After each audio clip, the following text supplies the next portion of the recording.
Good morning. How are you? Are you doing okay? Thursday, right? It's Thursday, November 13th, 2025. Thursday morning. Thursday morning. Hold on just a minute. Now, you told me I have to do something. Just briefly relax. Relax. I always have to tell you to relax.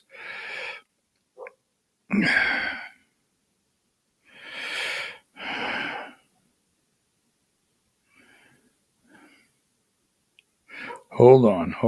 I got it here. All right, folks, I'm your host, BKP. You're watching BKP Politics on voiceofruralamerica.com. Good morning, Diane. Warmer weather. I hope everybody is okay today across the lower 48 and internationally. I hope everybody's okay. You know,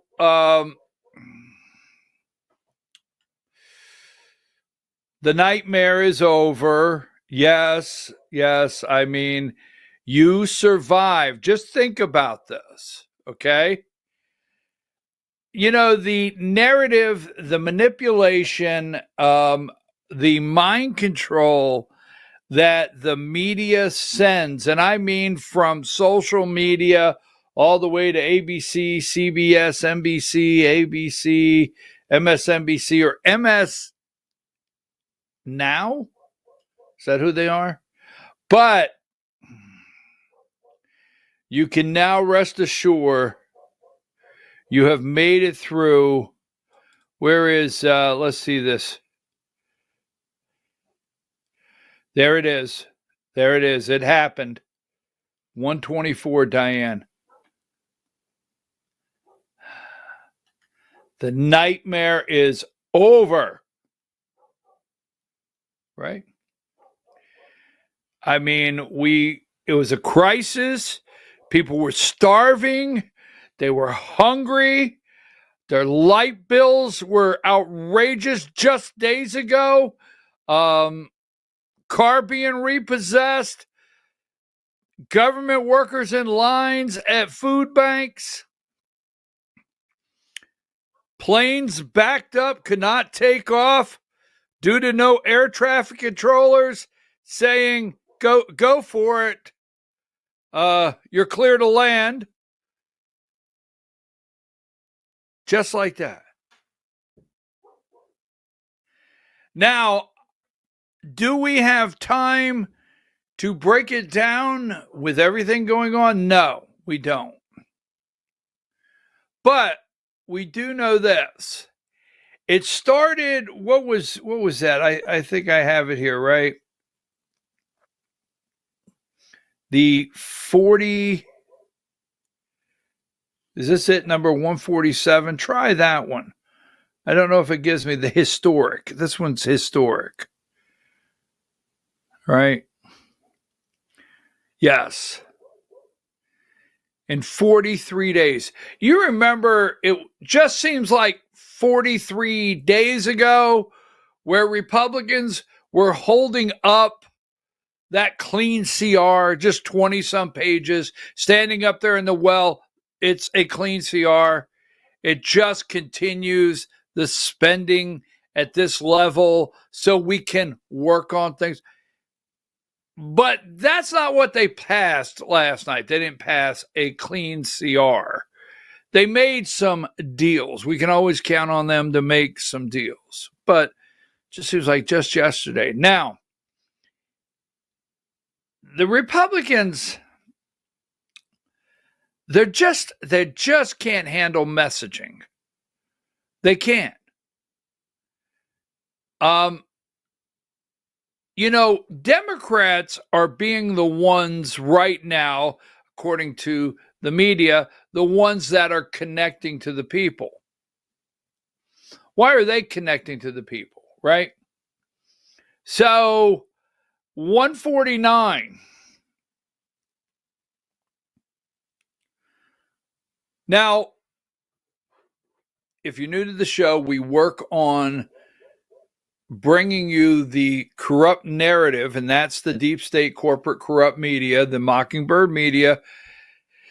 And then we look for what's hiding underneath prices and the economy. That's why they say, now this is ABC, 4 a.m. in the morning. All right. And they say Democrats connected to people right here. You know, Republicans missed the boat in actually explaining. I don't like explaining because then you're losing, but getting our messaging out of how we got here in the first place. We're terrible at it. All right. And saying prices were terrible with Sleepy Joe doesn't work. And I do think Republicans lost the conversation when it comes to this right here, 103.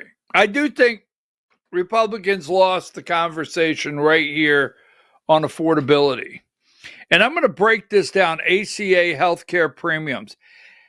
The media, obviously, the Democrats have the media on their side. They do. And social media, if you noticed our side, we're over there fighting on whether, Erica Kirk is a agent of the Mossad. Now, I'm serious. I understand there's some good work, but that's what our side is over fighting, right? Yes, whether Nick Fuentes is a white supremacist Nazi and Tucker Carlson is a Jew hater and I mean the list goes on and Steve Bannon telling you that Trump's running for a third term. So we're over here not being helpful any way whatsoever in the shutdown. No, wait a minute. I'm not saying all of that is bad, but trust me, they pull that way. Like two magnets, as you go in two magnets and you get closer and they start separating themselves and pushing away from each other. Right? So that being said, that force field right there, that's what's in that force field. So they did a better job with this. They led people to believe that it is going through the roof, but it's going through the roof. It's Republicans' fault. All they had to do is vote to extend subsidies. What subsidies? What is this all about? Republicans did a terrible job of messaging. Terrible. Democrats won the day. I know you don't want to start out this morning with, well, I don't know if I want to stick around for 2 to 3 hours to hear Democrats won the day. They did win the day when it comes to leading the people to believe that Republicans were not at work in Congress. 7 weeks, right? 146. Now, I'm going to show you some things hiding underneath, right? So Grahava, is that her name, from Arizona?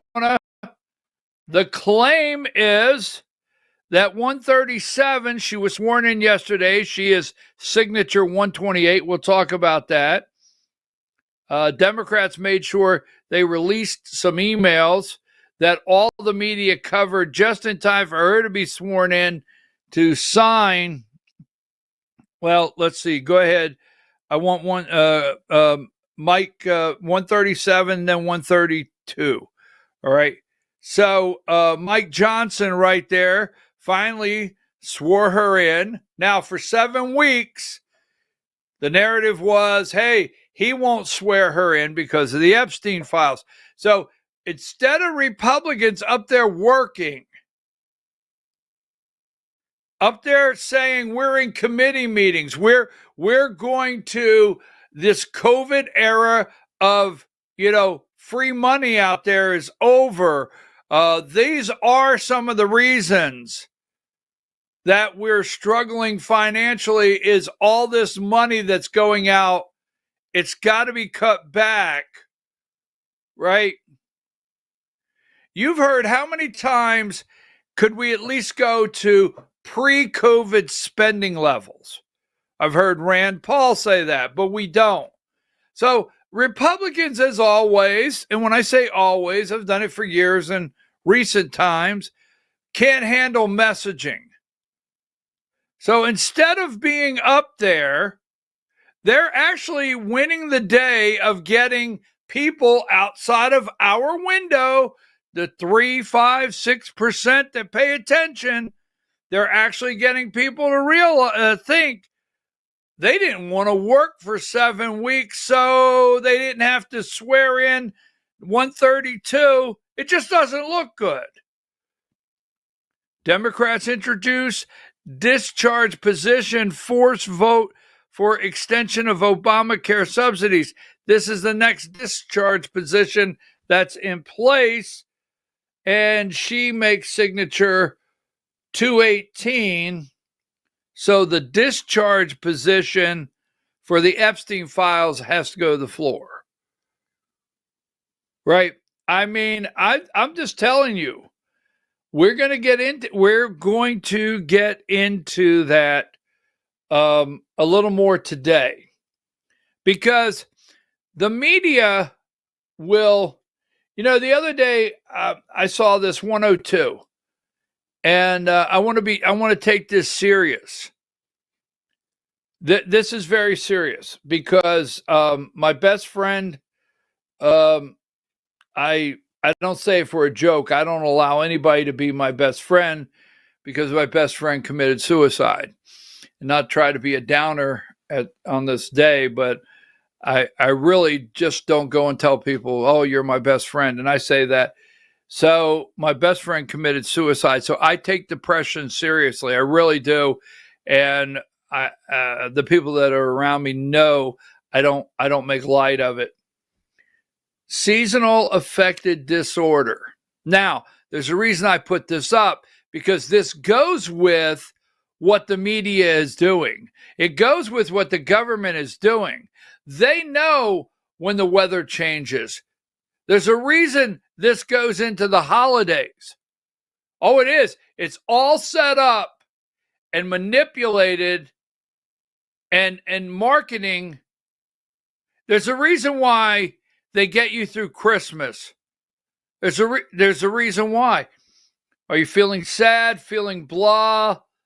Your limbs feel heavy, low energy, sleeping more, carb craving, weight gain, signs of seasonal affective disorder. Yes, and it's also the signs of the government bullshit disorder that they do on purpose at this time of the year. They don't do that in the summer. No, not when people are feeling good and they're at the lake and water skiing. I'm serious. Pay attention to this. This is real. This is a real thing and what they do. Now take that down. Now, let me tell you some of the things we're going to break down. I've got 2 things I want to talk about that undercover of why the Epstein file is important at this time. So it doesn't add up. Once again, I always say, if you're new to the show, because every day we have new viewers and we appreciate you and you are welcome, and keep in mind, this is where we have a conversation, and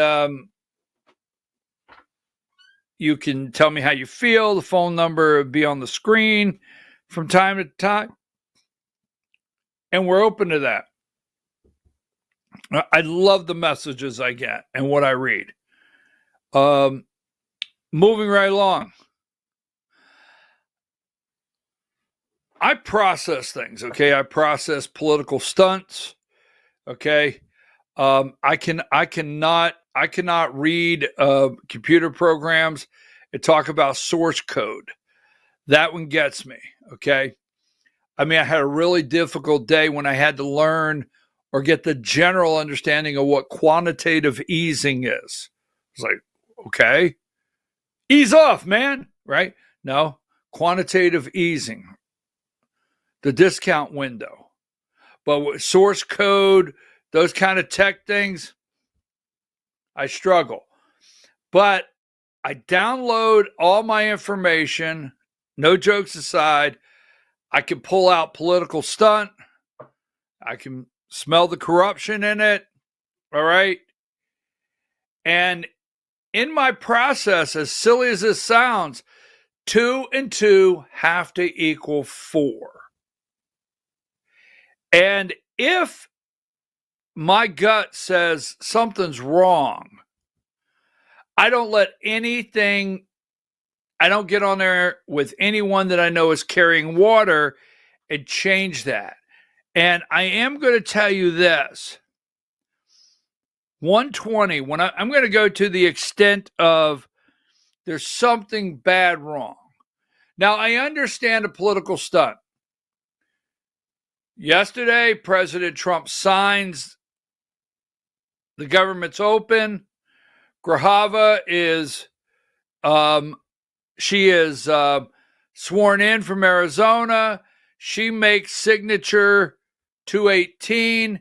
Now that forces a vote on the Epstein file for next week. On the same day, Democrats leak some emails that allude to some things.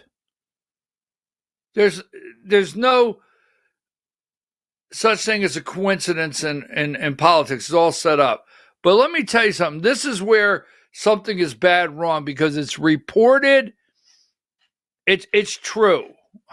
for not very few times, but every once in a while, it takes me a little while before I'll just come right out and say, this is true. So when I first read this, I started thinking, wait a minute, give me 47.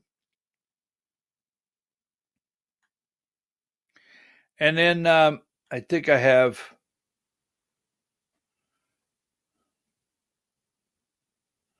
let's see, 47. Yeah, give me 6. Go there. Bobart says she's voting for the Epstein bill. And then give me 67. Now, Pam Bondi is, and I forget the other people, but we know 3 GOP women defy White House pressure to save Epstein files. Laura Boebert was brought into a room with Bondi. Who else? There's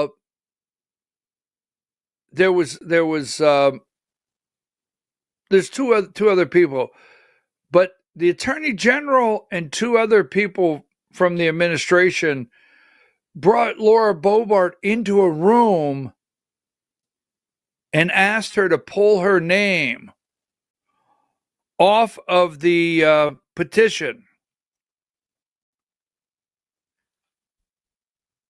And I'm thinking something's wrong with this. Something's wrong with this. Now, if Prince Andrew could just be called Andrew and get kicked out of his palace, and he's on the street with his side piece there, Fergie, right? I don't know the whole deal. There's something wrong here. There's something wrong. Bottom line. All right. Now I'm gonna go a little further, because what I want you to do is, I don't want you to go to all those podcasts today. And well, if you want to go, you can go. That's your business. But remember this here. This is Pam Bondi, right? Give me number 76. Remember, they don't know why. They don't know why they're invited to the White House. D.C. Drano, Pressler. They don't know why they're invited to the White House that day. Okay? So Trump administration starts out, and there was an invitation sent out, and it was kind of like from Susie Wiles chief of staff. It was like, hey, it's show your appreciation day for some people that really fought hard to get the truth out during the election, right-wing, conservative, podcasters, whatever. It's show your appreciation day. So they get invited to the White House. Now, they don't go there thinking they're going to get these binders. They get invited there, milk and cookies, right?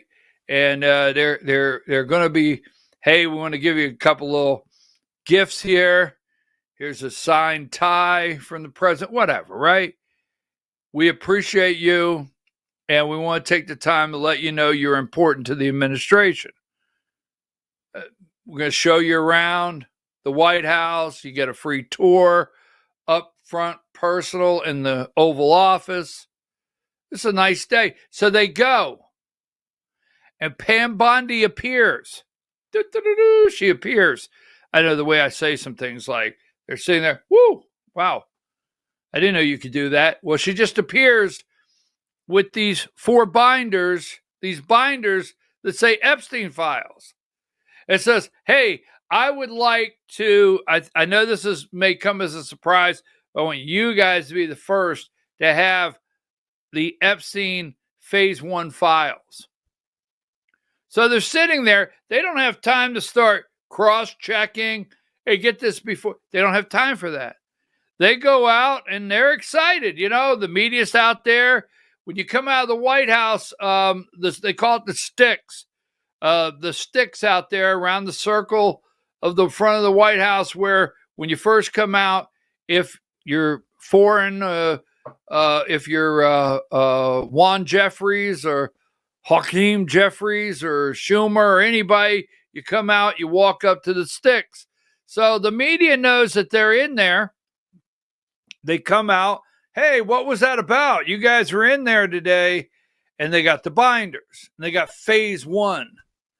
It's not till they get home they realize that the only thing in these binders has already been put out, redacted, and there's nothing there. So I'm just going to say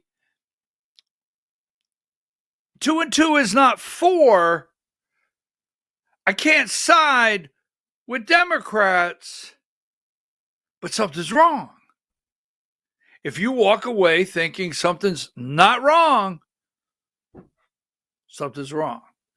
And the effort for Pam Bondi now, the reason I bring this up now, this is the Pam Bondi, right?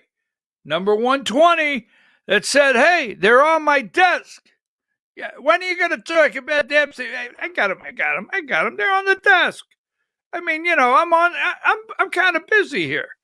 Well, when are you going to? They're on my desk. As soon as I get to, they're on my. This lady has been the center of running the interference here. And now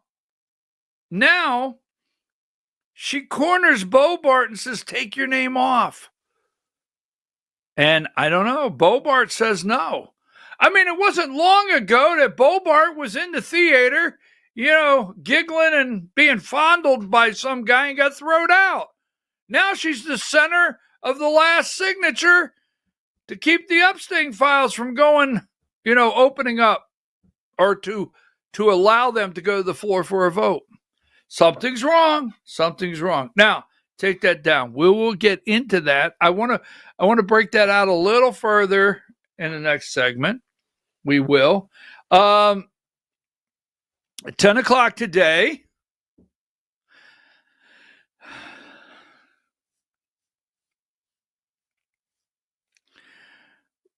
Okay. So if you don't know this, and I want to say it, there might be someone that just does not know this. The 2020 election was rigged from start to finish, from Zuckerberg. I always struggle with, you know, Trump having Zuckerberg, you know, 2 seats down. Hey, Mark, pass the gravy. I have never understood that. I couldn't do that. I mean,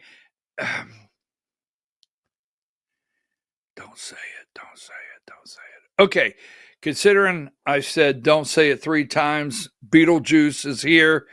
I won't go to rooms, and it happens with me because politicians get nervous. But me personally, I will not go into rooms in a social situation with certain people. I'm not going to do it. I'm not going to pretend. I can't do it. I don't have that. I'm through with that. Okay. There was a time in business and politics and whatever where I practiced. Hey, good to see you. Thought I would see you here tonight. I was hoping to see you. How are you doing? I hope all is well. Have you stolen anything lately? But see, that's where I've gotten to. So that's why I can't go. I mean, I start out, things are going well, and all of a sudden I say, yeah, all right, what have you lined your pockets with lately? And then they toss me out. No, that doesn't happen. But if you don't know this, the 2020 election was rigged from the beginning. Mark Zuckerberg, every time I think about it, I wouldn't sit down and have dinner with Mark Zuckerberg. Just wouldn't. So that one's confused me. I'm very confused today. Something's wrong.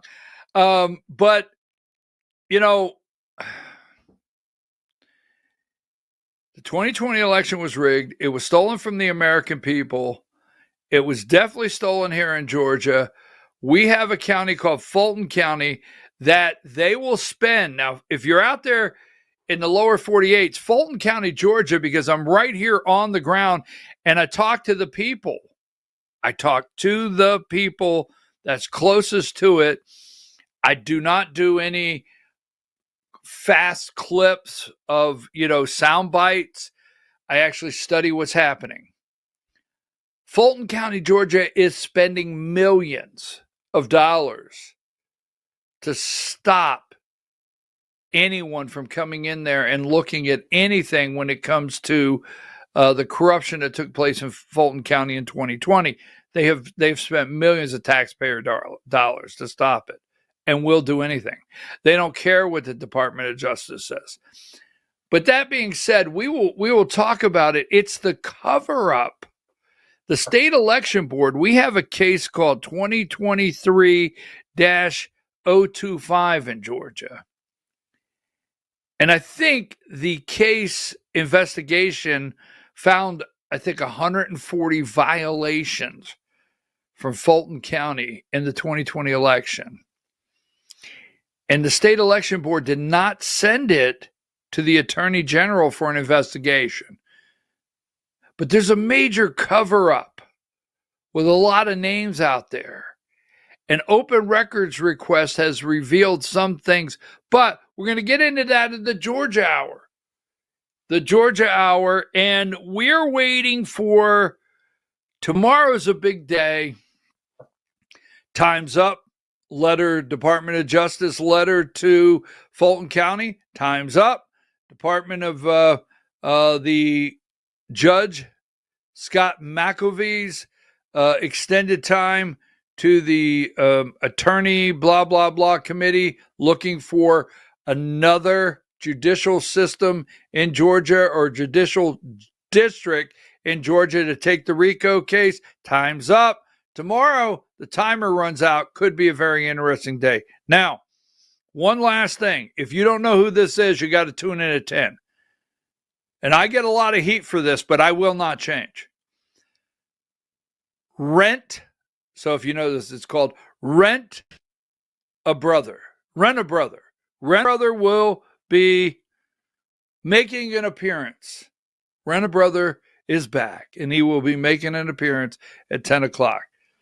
All right, so, and then they'll be out there calling me racist and everything. I mean, they just call me everything.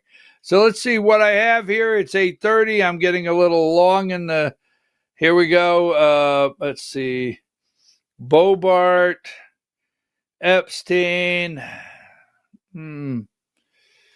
Let's see. What else do I have? I got to make sure it was one or two here. I'm going to save that one. Hang tight there, Baba Louie. Hang tight. I know I have one here. Oh. I saw this morning. Now, you know, I have a problem with see, saw, seen, right? I seen that. I saw that. Give me number. This one kind of bothered me. It's like, I don't know, is there something wrong? I know I have it. Hang tight. I want to show it to you before we go to break. 41.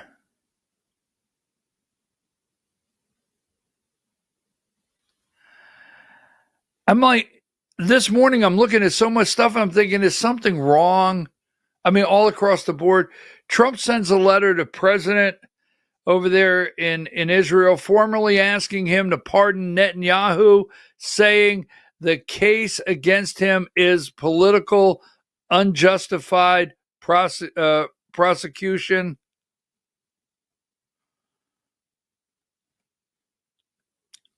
Why? If the nation of Israel, why? Now, I will say this. You take in French, Sarkozy, you take Brazil, you take Israel, you take other countries. If they think their leadership, you take the former, is he the prime minister or president of Korea on trial? Not America, Jack. No. Not America. Unless you're George Santos or you're Gold Bars Menendez. We pick one from time to time. So let me see. I got to get out, but I have one more. Take that down. Because I'm just like, why? And I think we'll leave that right there for now. I always enjoy this one, and I will explain to you, Lucy. Explain to you right now. 144.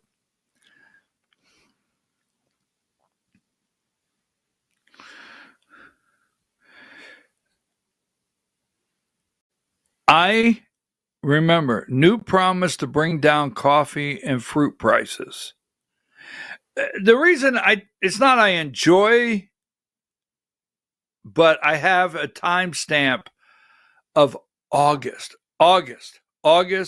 September, October, August. I have a timestamp on a text that I sent to a member of Congress in August, basically saying it's stuff like that. This is going to bite you in the ass. Please go tell President Trump. I told that to a member of Congress. Hey, you think you can go tell Trump to bring down? I don't think he has time for that. Well, seems to be front and center now. All right, we're going to take a break. We'll be right back.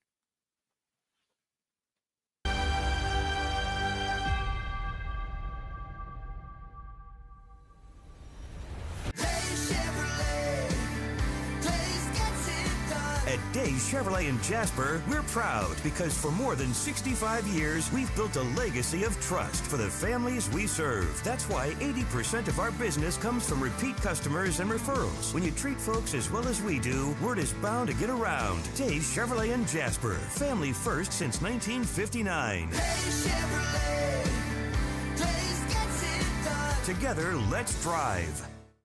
Larry's Body Shop in Ellijay. Family owned and operated since 1978. The latest in cutting-edge digital technology and state-of-the-art equipment allow our iCard Gold Class certified technicians to restore your vehicle. Our second-to-none customer service will work directly with your insurance company. Major accident or minor fender bender, we take the dents out of accidents. Larry's Body Shop, North Georgia's #1 body shop. Visit us at collisiondecision.com. Why give your money to liberal media companies? Put your marketing needs in the hands of a conservative marketing professional and start getting results today. FYN Media Group, one of the top digital marketing agencies in Georgia, specializes in website design and hosting, social media promotion and management, and so much more. Visit FYNmediagroup.com or call 706-889-3564 for a free consultation. Welcome to El Rey Azteca Mexican Restaurant. We invite you to indulge your senses with our from-scratch authentic Mexican food. Whether you are hungry for fajitas or the El Rey Azteca burrito, we offer a wide variety of fine Mexican dishes, drinks, and desserts. Our inviting patio, indoor seating, and bar has a seat for everyone. So come to El Rey Azteca for delicious food, great drinks, good friends, and loads of fun in a casual and friendly atmosphere. Ladies, when you wear elegant jewelry, you become a force to be reckoned with. You shine brighter than the stars in the sky, and your inner beauty radiates like the sun. So embrace the magic, embrace the elegance, and let your jewelry be a reflection of your true, authentic self. My friends over at North Georgia Diamond know what a woman wants. Go see them for the perfect gift. And remember, when it comes to elegance, there's no such thing as too much. Come see us at North Georgia Diamond. We're igniting passion one sparkle at a time.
In 1981, Reed Nicholson began selling tires out of an old barn in Mineral Bluff. Little did he know that he had just laid the groundwork for the most trusted names in automotive services in the Blue Ridge area. In 1997, Nicholson Tire Center became what it is today, holding the same values of faith, family, and great customer service. 2 locations to serve you, and the Blue Ridge location is currently expanding to offer fast service and the largest U-Haul provider in Georgia. Nicholson Tire Center, Blue Ridge, and Mineral Bluff. This is a special report. Knowing how to invest your money is harder than ever before. Dealing with stock market volatility, record debt, and terrorist attacks requires new thinking. At U.S. Asset Management, we can help you see the world more clearly so that you can move beyond the chaos and invest with confidence. Call us, visit us online, or drop by our office. U.S. Asset Management, helping you make better decisions with your money. Mesquite Grill, now offering online ordering for your convenience. Check out our new website at mesquitegrillbr.com. That's mesquitegrillbr.com. The great food and service you have come to expect, ready for you when you arrive. Open 7 days a week with a fully stocked bar and friendly service. Bring your furry friends with you and dine on our pet-friendly patio. Also, check out our catering options and let us prepare delicious food for your next event.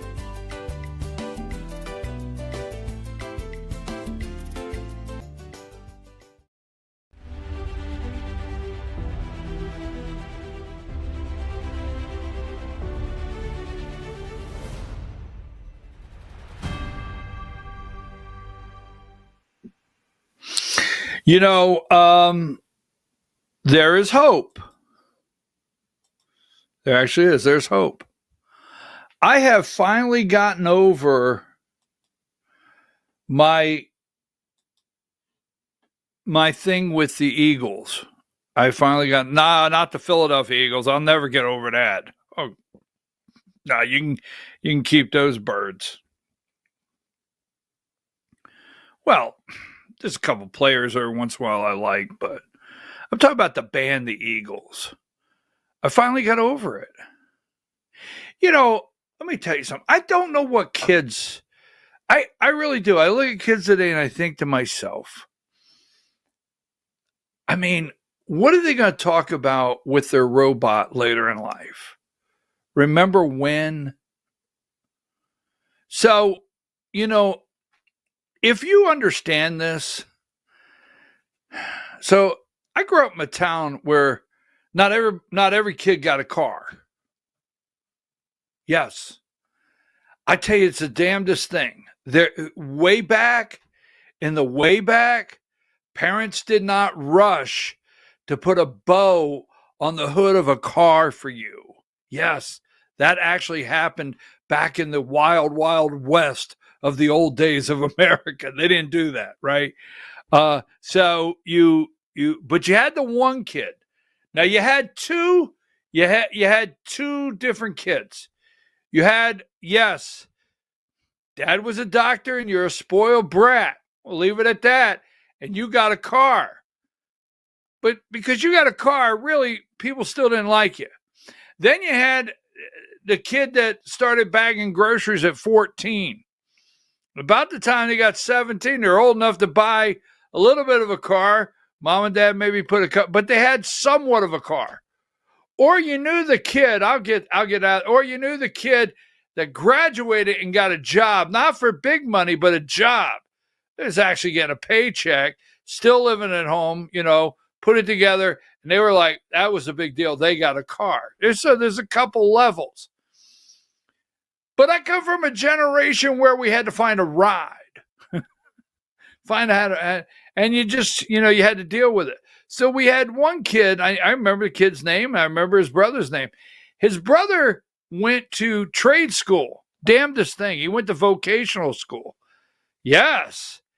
And he got a job surveying on a surveying team at 18 years old. He didn't go to college. He took in Votech. He took surveying. Actually learned to read elevations, transit. Yes, the damnedest thing. He gets out, puts on some work boots, and just like that. Now, this is back, you're getting $3 an hour. He's like $7.10 an hour. It's like, damn, he's making all the big money, right? And he did. He ended up doing real well. But he's got the car. So my big brother's got a car. So anyhow, that's back when you had to find a ride.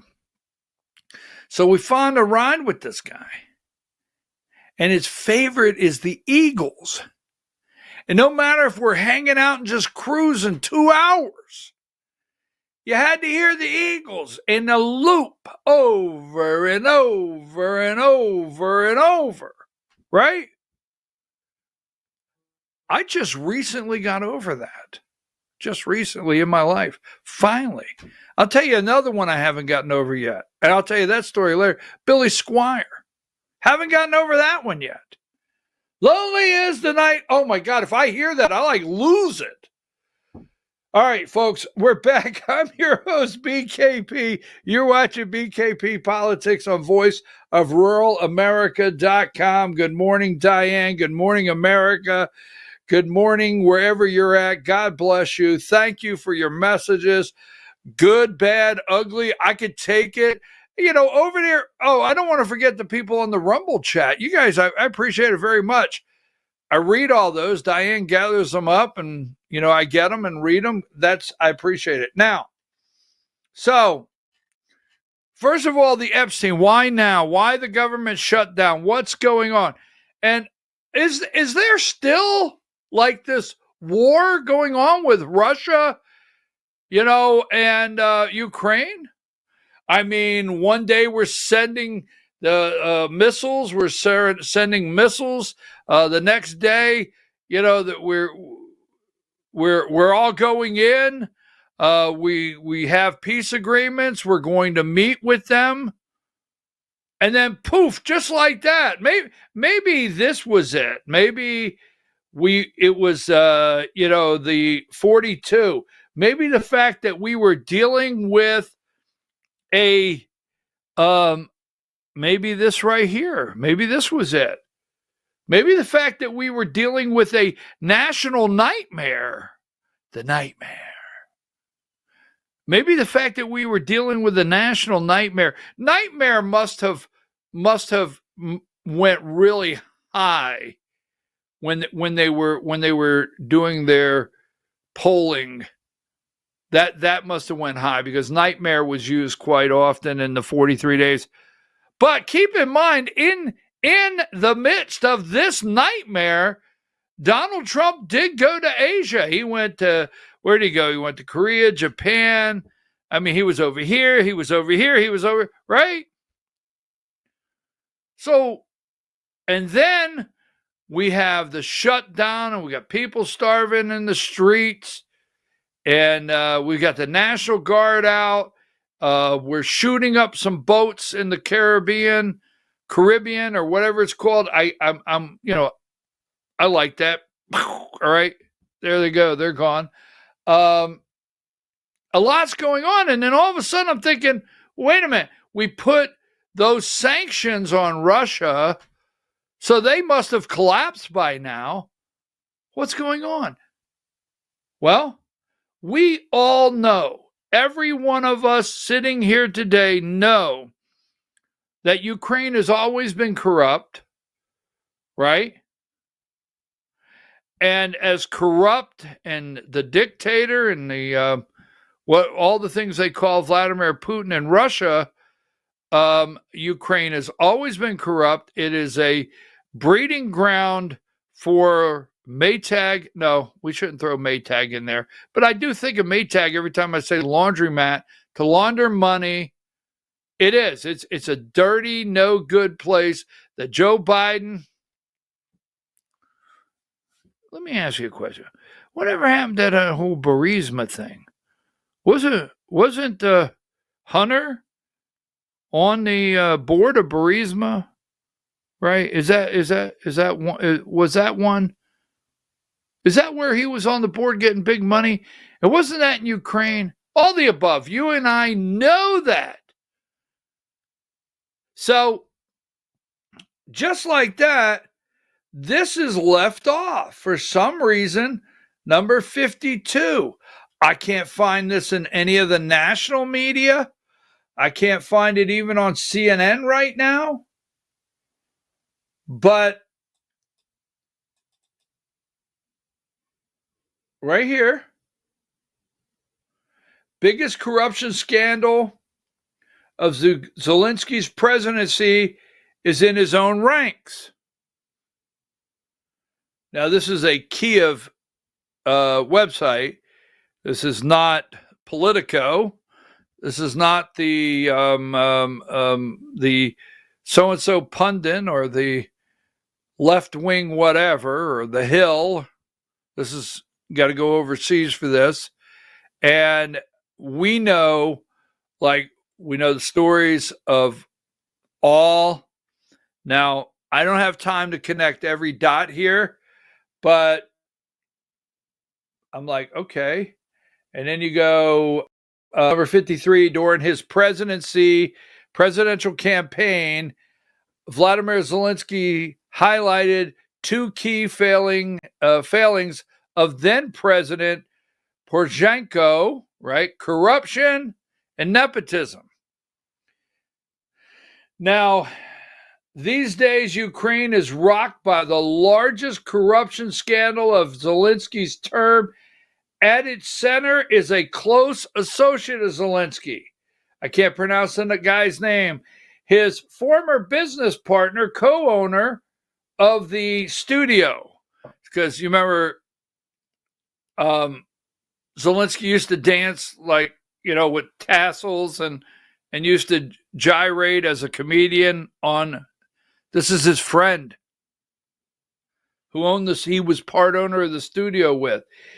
He was a ringleader of a group that received bribes, kickbacks from the state-owned energy company's contractor in exchange for keeping their status as suppliers and for not blocking their products and services.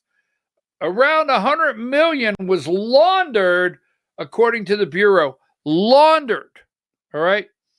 At first, the president's office tried to downplay it. Zelensky's like, I can't let this out. I mean, I am the star in Brussels. I mean, they love me in Germany. They love me at the UK. I mean, have you seen me at Downing Street, number 10 Downing Street? This can't get out. At first, they tried to play it down. His role, the guy's role in the corruption case. But as more details emerge, Zelensky turned to one of his usual tools, promising to impose sanctions on his former business partner. So for Zelensky, these are friends, people he knew and trusted. Yep. So number 54, this is the guy here, Zelensky's best buddy. Who is this guy? Zelensky's secretive associate at the center of a major corruption probe. Now, he also likes to travel to Israel. I'm just saying. It's the reason why all of a sudden you got Epstein out there. Well, wait a minute. There was an administration. Give me this one right here. Video 2 before we go any further. And then come back to this, please. We're a separate and co-equal branch of government. The problem with House Republicans is that they continue to function like a wholly owned subsidiary of the Trump cartel, as opposed to what Democrats will do, which is serve as a check and balance on an out-of-control executive branch. I wonder if, given that, you regret the way that the caucus acted when his job was in jeopardy. No, I think that every moment calls for the best possible decision. At the time, Joe Biden was the president.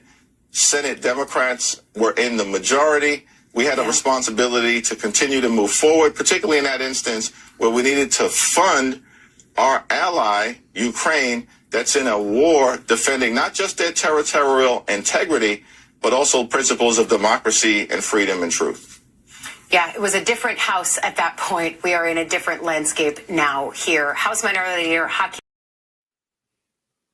So Joe Biden, how come he always looks like he's ailing of something? I mean, he looks sickly, as they say in the country. That boy, he looks sickly. I better not say it. Anyhow, freedom and trust and democracy. We were funding Ukraine, our allies. Biden was, yes.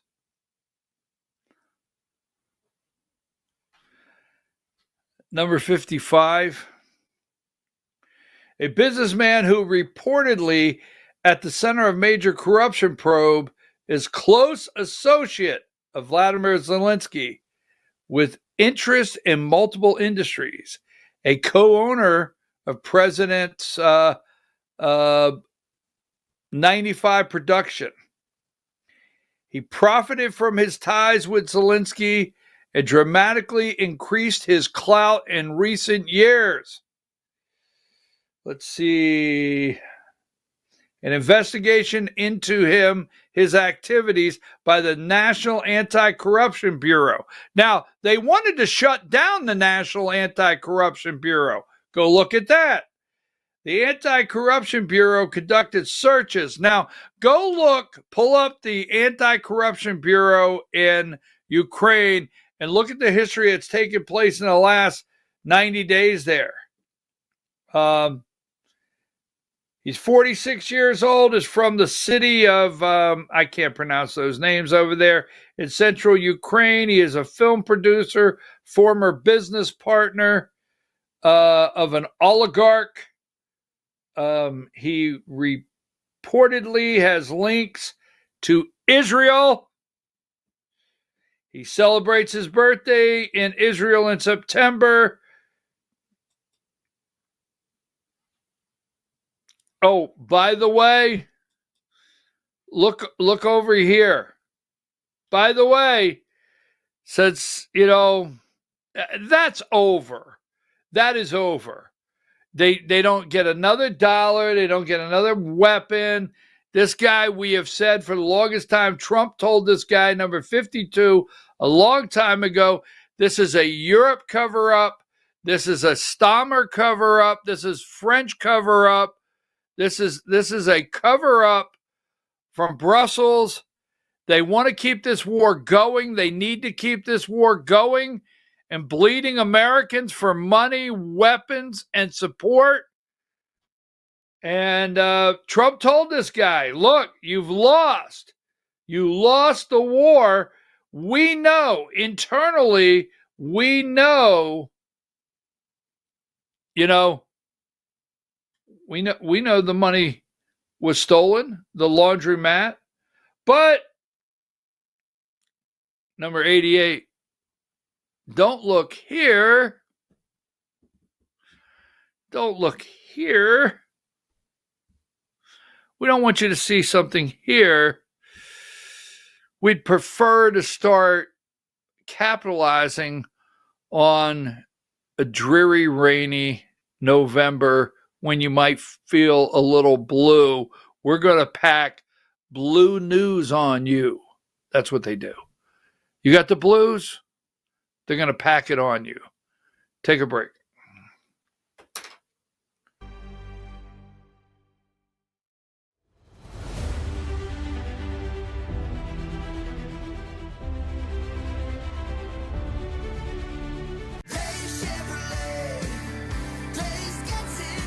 At Days Chevrolet in Jasper, we're proud because for more than 65 years, we've built a legacy of trust for the families we serve. That's why 80% of our business comes from repeat customers and referrals. When you treat folks as well as we do, word is bound to get around. Days Chevrolet in Jasper, family first since 1959. Days Chevrolet, Days gets it done. Together, let's drive.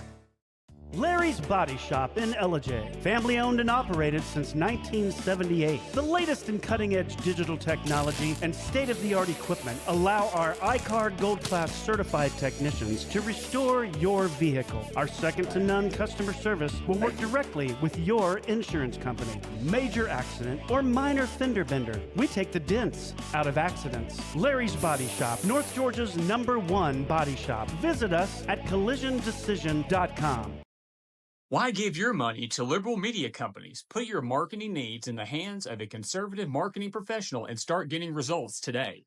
FYN Media Group, one of the top digital marketing agencies in Georgia, specializes in website design and hosting, social media promotion and management, and so much more. Visit FYNmediagroup.com or call 706-889-3564 for a free consultation.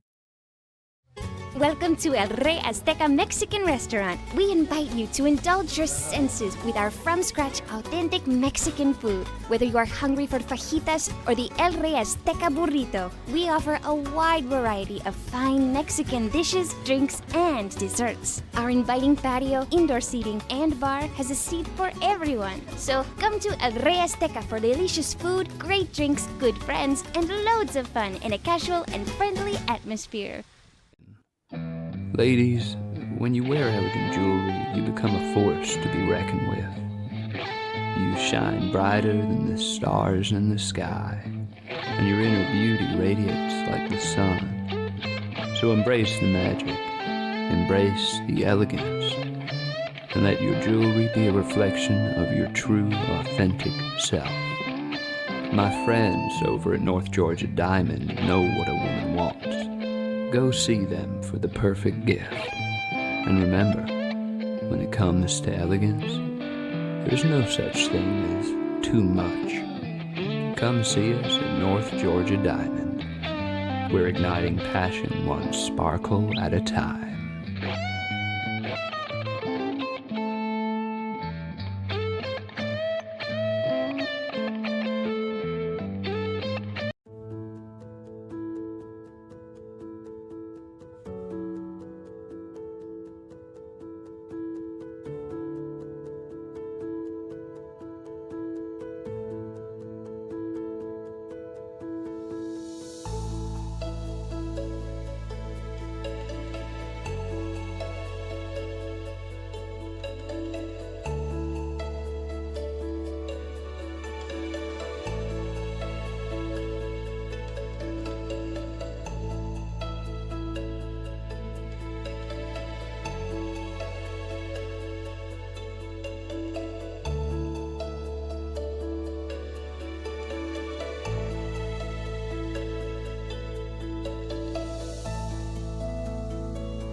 In 1981, Reed Nicholson began selling tires out of an old barn in Mineral Bluff. Little did he know that he had just laid the groundwork for the most trusted names in automotive services in the Blue Ridge area. In 1997, Nicholson Tire Center became what it is today, holding the same values of faith, family, and great customer service. 2 locations to serve you, and the Blue Ridge location is currently expanding to offer fast service and the largest U-Haul provider in Georgia. Nicholson Tire Center, Blue Ridge, and Mineral Bluff. Knowing how to invest your money is harder than ever before. Dealing with stock market volatility, record debt, and terrorist attacks requires new thinking. At U.S. Asset Management, we can help you see the world more clearly so that you can move beyond the chaos and invest with confidence. Call us, visit us online, or drop by our office. U.S. Asset Management, helping you make better decisions with your money. Mesquite Grill, now offering online ordering for your convenience. Check out our new website at mesquitegrillbr.com. That's mesquitegrillbr.com. The great food and service you have come to expect, ready for you when you arrive. Open 7 days a week with a fully stocked bar and friendly service. Bring your furry friends with you and dine on our pet-friendly patio. Also, check out our catering options and let us prepare delicious food for your next event.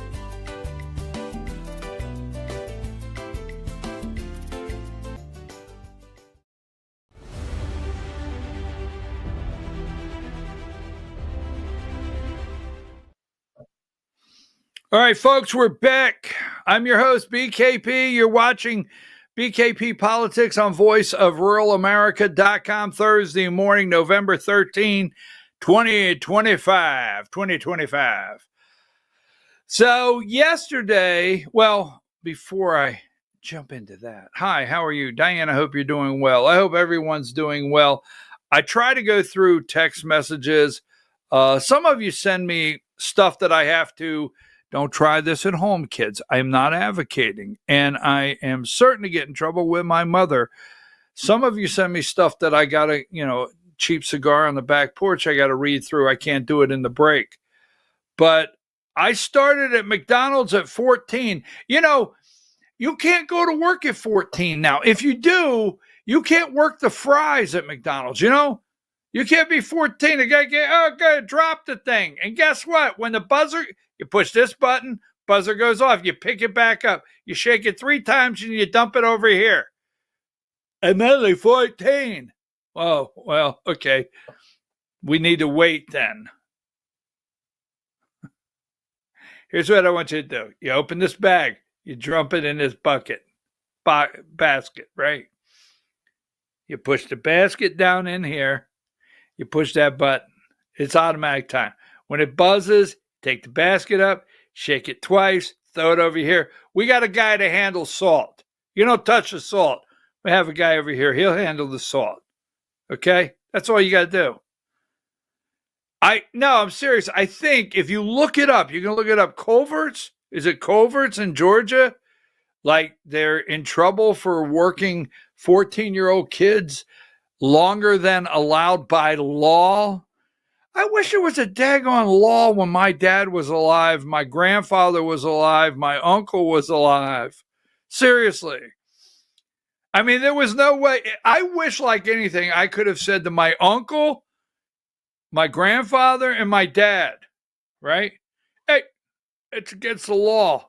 I didn't get that option. Right? But at Coverts, they're in big trouble, right? Because they got kids 14 that worked over and above the hours allowed. And the one kid worked I'll never forget the lady doing the news. And one kid was actually working a fry basket at 14. I was changing lawnmower blades. Okay, hold on here.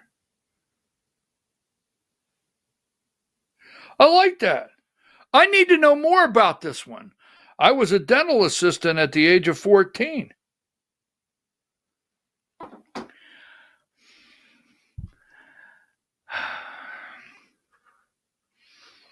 Junior, you got to cut the grass today. By the time I get home from work, you better have that grass cut. And if you don't do it, at least get your robot out there. All right, moving right along. God bless America, right? So I just want to run through this briefly. Oh, 10 o'clock, the cover-up. The cover-up is unreal. Now, I will tell you this. The Georgia State Election Board, it has gone through a lot of changes in Georgia since 2020, right? A lot of changes, but the cover-up, we'll talk about, and a little bonus track, the Georgia Hour bonus track, right? Rent a Brother shows up. Rent a Brother. If you don't know what that means, that'll get called at me. I will be called a racist all day long. Thinking of being called a racist all day long, let's go to one of my racial clips of the day. Oh, my God. Give me video 3. For different reasons. Let's understand very clearly that if I were a Republican, I would not have waited this long. If I were a man, I would not have waited this long. We all know that the rules are always different for women of color and people of color. And we have to fight against that. There is no way that this can ever happen again to anyone.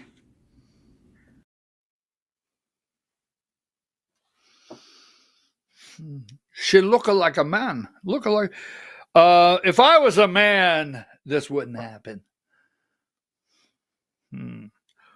You know, this always happens to women of color, people of color. What color is she? Could you get to me? Can you identify, her paint color? If I was to go to Home Depot and say I'd like to match, I want a color match. I want a color match on her, right? Isn't that what they offer at the hardware store? Color match. Bring anything in, we'll do it. Could you get me that? I want to know what color, because people of color, I'm of color.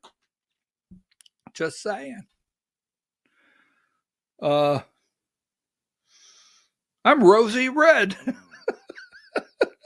Oh my God. I just can't, you can't make this up. I have to laugh through it from time to time. Now, moving right along.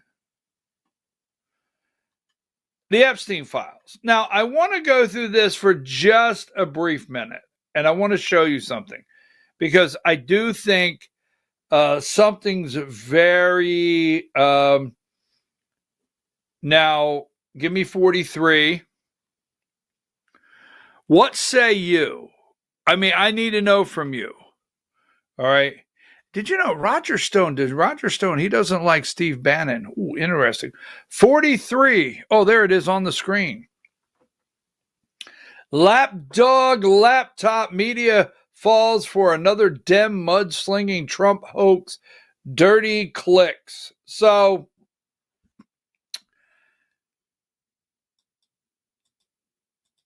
a reporter has these emails from Jeffrey Epstein, and he has actually been waiting for an opportune time.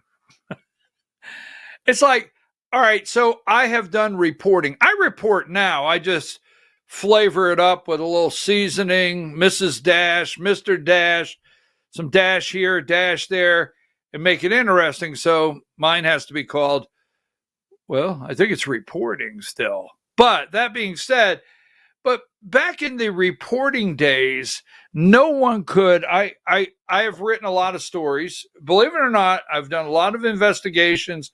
They used to be more on a local level in the counties and Board of Education and things like that. But I know for a fact it happens because I have been called and asked to hold on to something in the way back, not recently. I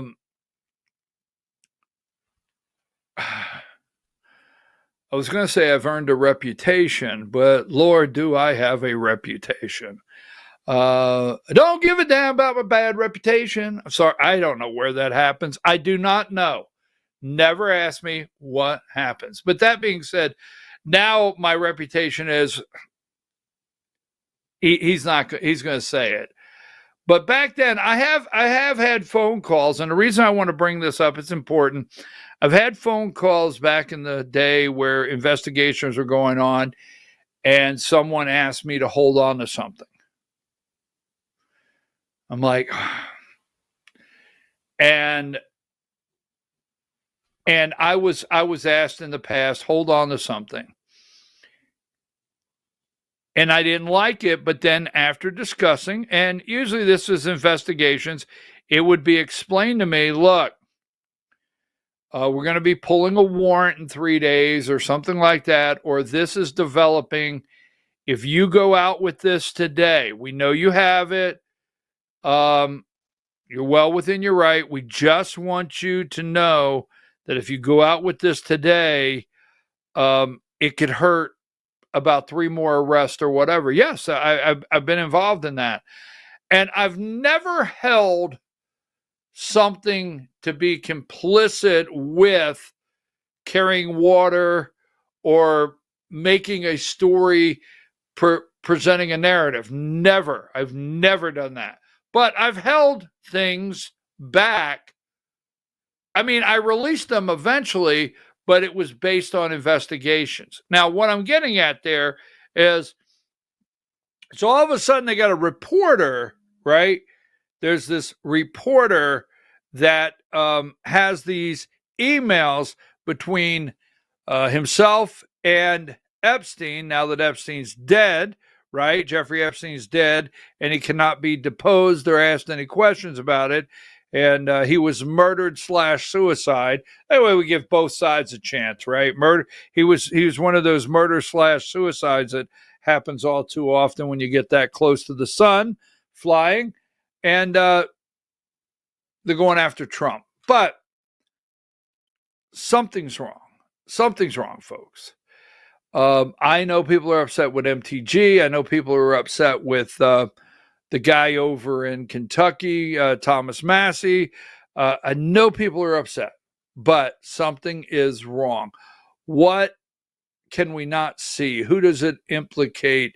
Number 45. So this lady gets sworn in, and the discharge petition to force the House vote. So Grahava went and she signed the petition yesterday to make herself number 218, 129. Here she is up front. She signed a petition. 129, 130, 131. There you go. There she is signing the petition. And 130, Rep. Gahava signs petition on Epstein files giving 218th signature needed to force House vote. And then we have Arizona Democrats sworn in 7-week delay. So nothing about this looks good. It will go to a vote. It will go to a vote. Let's go through here. I just want to go through some graphics. Number 90, as this develops, remember why, all right? Why did this happen? Trump sought to get Bobart to drop her name. They actually brought her in a room with the Attorney General. Wow. Okay. Give me this one here. 97, the Oversight Committee. I want you to realize that the dog hasn't barked. That hasn't barked is Trump. Woof, woof. The dog that hasn't barked is Trump. You always know. We're waiting to hear Trump bark. Guilty dog barks. Is he woofing now? Just saying. So, here it is, 99. New York Times, Epstein alleged in emails that Trump knew of his conduct. He knew about it all along, right? Then we have, we get to this, get past that. I want that one a little later. I got to get to the bad messaging. We're going to get there because then it's going to be time for the Georgia Hour. We have that one. Hold tight. I might want this one in a minute. Number 120, Pam Bondi. Now here's one of the problems. And this is why sometimes you get upset with me. 121. In other words, the Democrats are using the Jeffrey Epstein hoax to try to deflect from their massive failures, in particular, their recent one, the shutdown.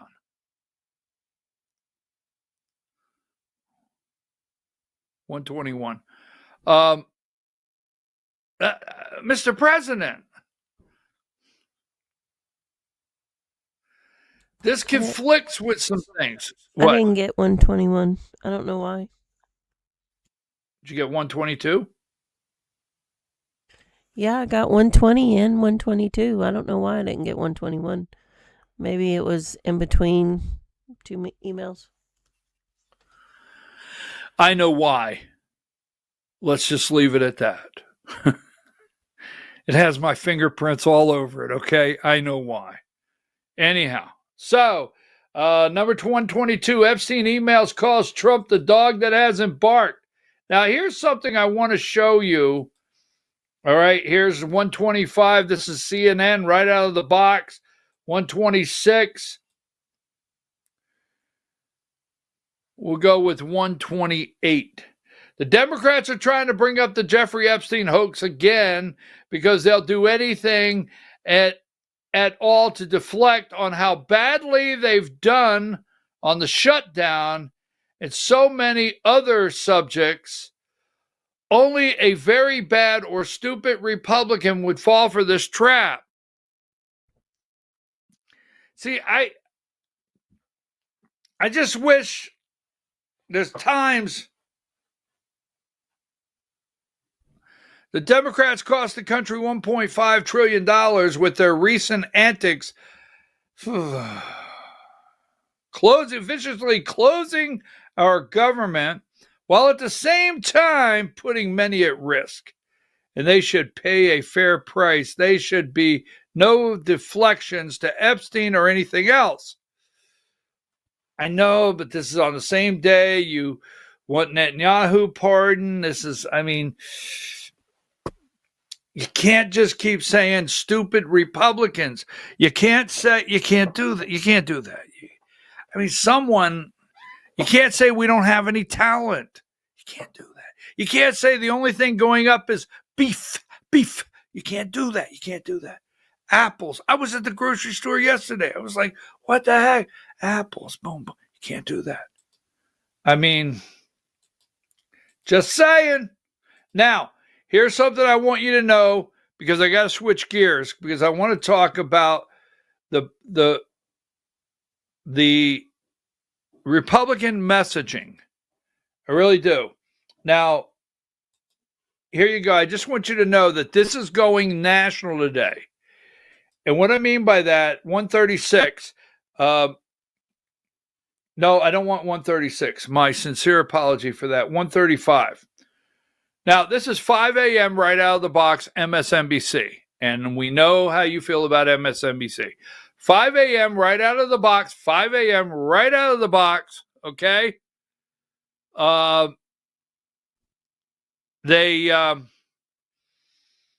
CNN, 5 a.m. right out of the box, same thing.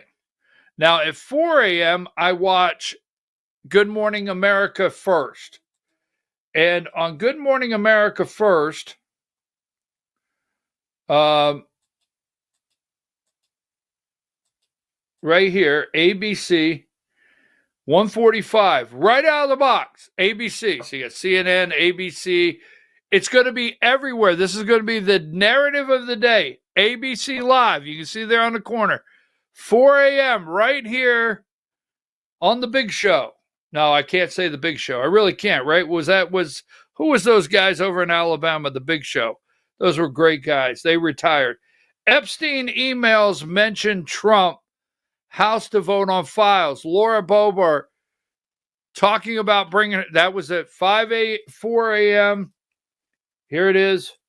Give me number 146, ABC. Now, it's going to be local on all of your local.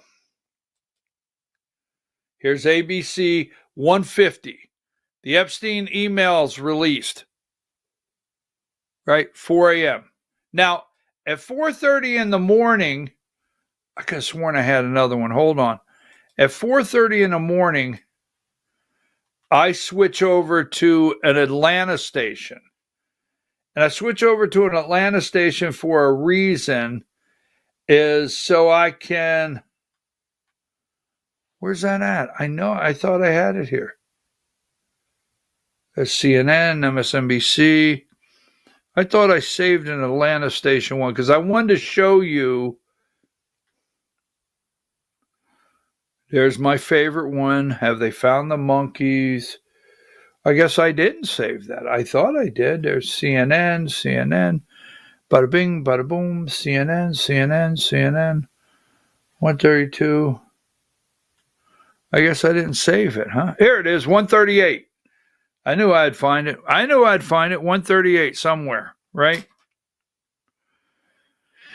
Atlanta News First, 4:46 a.m. Epstein emails, Trump knew about the girls. So let me just say this. Shutdown, the nightmare, people starving, jobs. People worried about their jobs, polling data, Epstein files.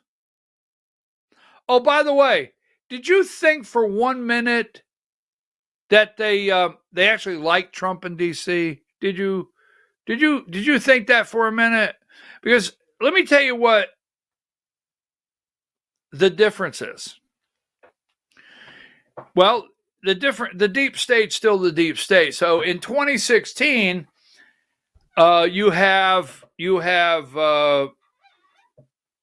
Paul Ryan, you have Rice, is his Priebus, Reince Priebus, whatever his name is, Rice-A-Roni Priebus, whatever his name is. You have a cabinet that goes in, Mattis, the list goes on. Esper, you have a cabinet that goes in the first Trump administration that never went in backslapping Trump. They didn't. Right? Leaks. They did not go in and backslap Trump.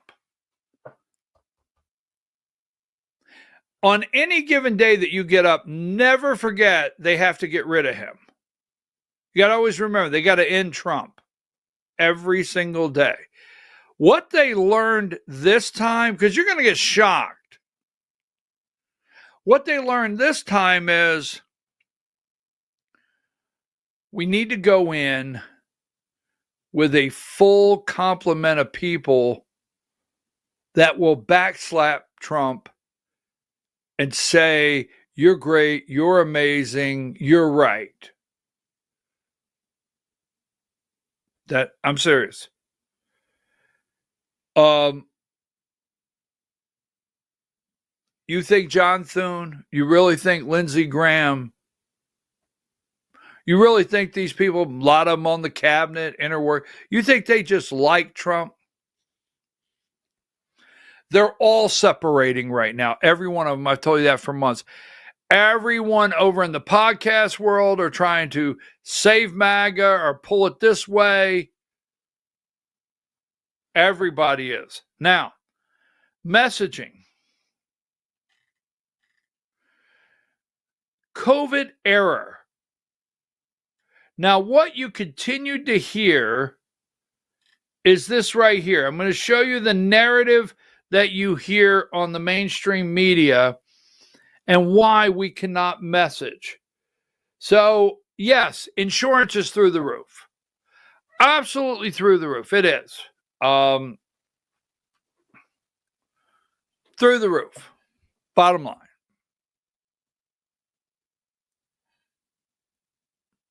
Insurance companies, billions of dollars. So let me show you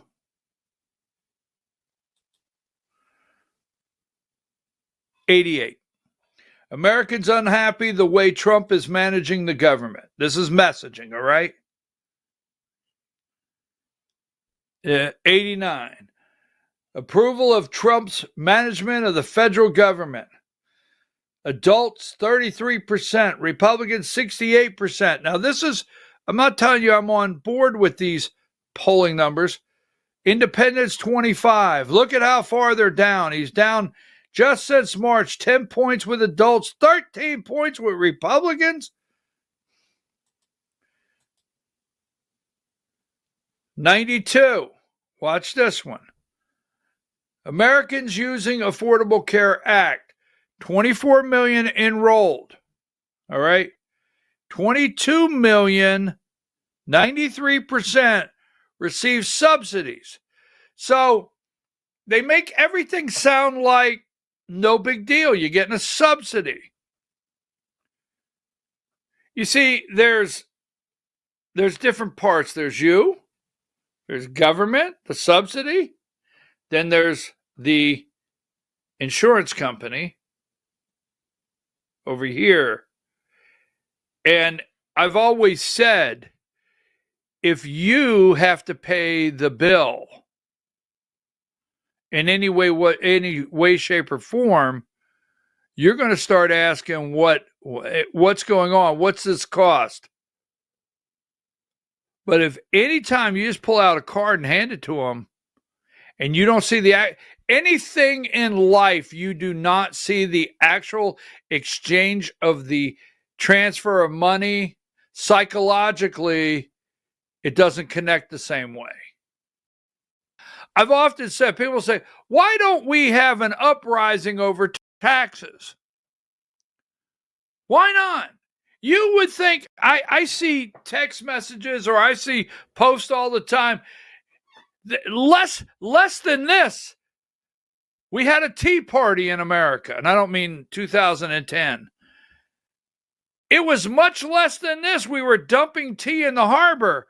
Wonder why that. I go all the time. I go to meetings. I get someone come. Wonder why today and I'm going to tell you why. I'm going to tell you exactly why. I've often said,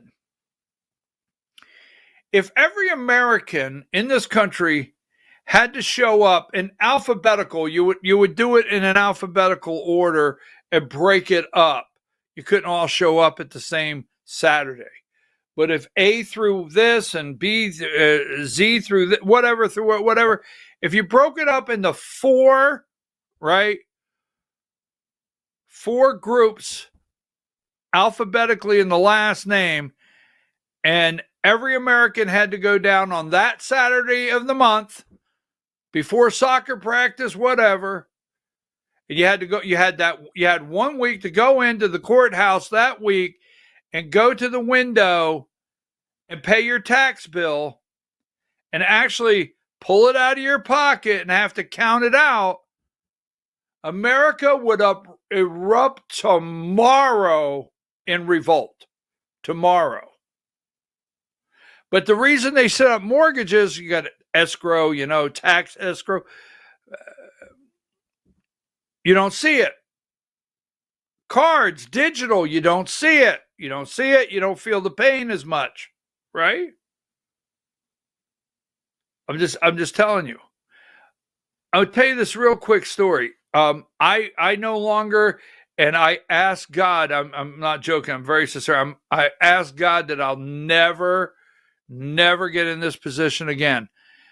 Because I used to have, in my last life, I had a company with 70 employees, around 70 employees. And I would have to hire truck drivers, CDL drivers, truck drivers. And they would come in the office and they would sit down and they would say how much. This is back years ago, and I would say $18 an hour. This is back years ago. $18 where we're at years ago. That was good money. I'd say $18 an hour. Hey, look, how many times I heard this? I don't care if it's $18 an hour, $22 an hour. I just need to leave with $700 every week. Yeah, but I'm giving you this. You need to talk to the government about what you need to leave with. It was all the time. People have gone in, psychologically, they've gone in, and it's called after tax. And they sit down. This is why robotics, AI, this is why it's going to take over. It's because instead of you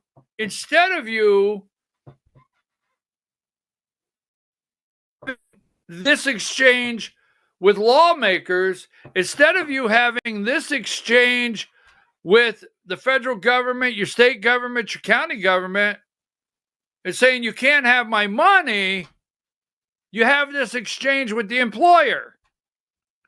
I'm not saying every employer is great. I won't go down that road. But that's where you have the exchange. You don't pay attention to the county meeting once a month when they buy 3 new trucks or something. I don't know if they need them. We'll give you a little gray area. The old ones may be falling apart. Don't know. Remember the old county trucks where they were rusting and, and stuff like that, and you kept patching them back together because you didn't spend. And then you finally got rid of them and you got a new county truck. Well, now these counties have them on the 24-month rotate. You got 24 months, we'll bring them in, we'll resell. It's ridiculous now. Well, it doesn't matter. It's just money, and people don't revolt. Period. You would. If people had to deal with that, and it's not what I call after tax.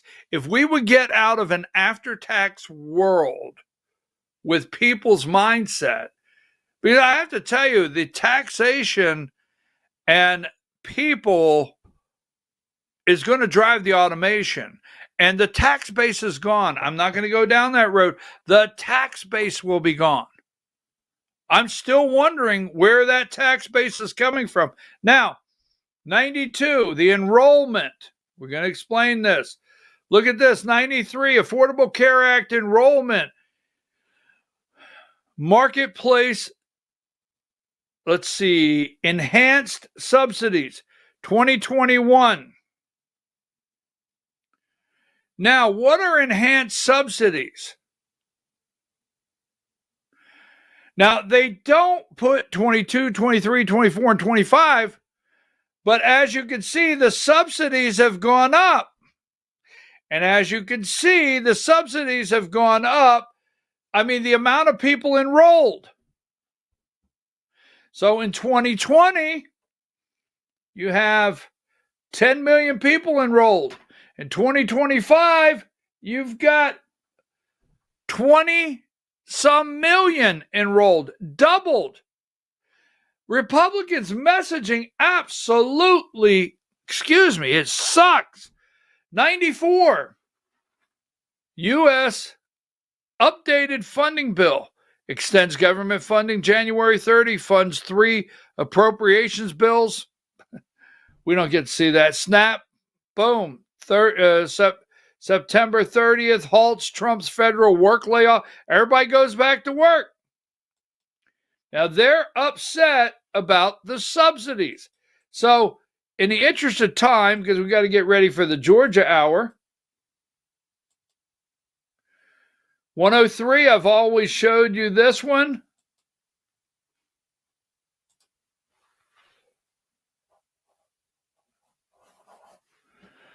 And let me double down here.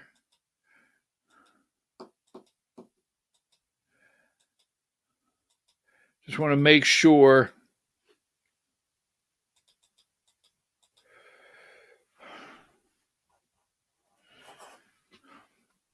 Got to get ready for the Georgia Hour. Benjamin Netanyahu asked for a pardon. All right, now 127, government shutdown ends. We got nothing. We all agree on that. Government shutdown ends. We got nothing. Republicans had this 24-page CR, and it turned into 3 appropriations bills passed without us really knowing what's in there. We got nothing. All right, since we know that, let's look at this right here. Give me number let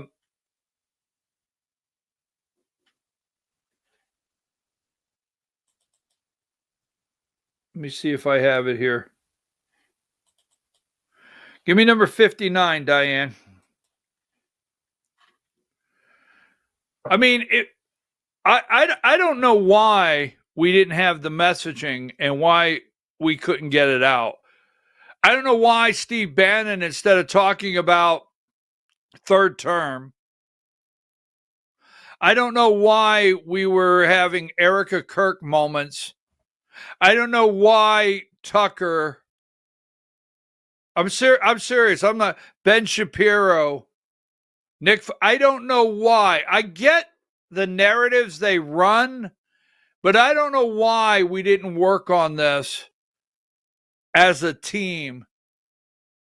Because COVID era Affordable Care Act subsidies, officially known as enhanced premium tax credits, were expanded in 2021 to lower health insurance costs and expand eligibility to people. Now, 2021, the COVID era, enhanced premiums to more people.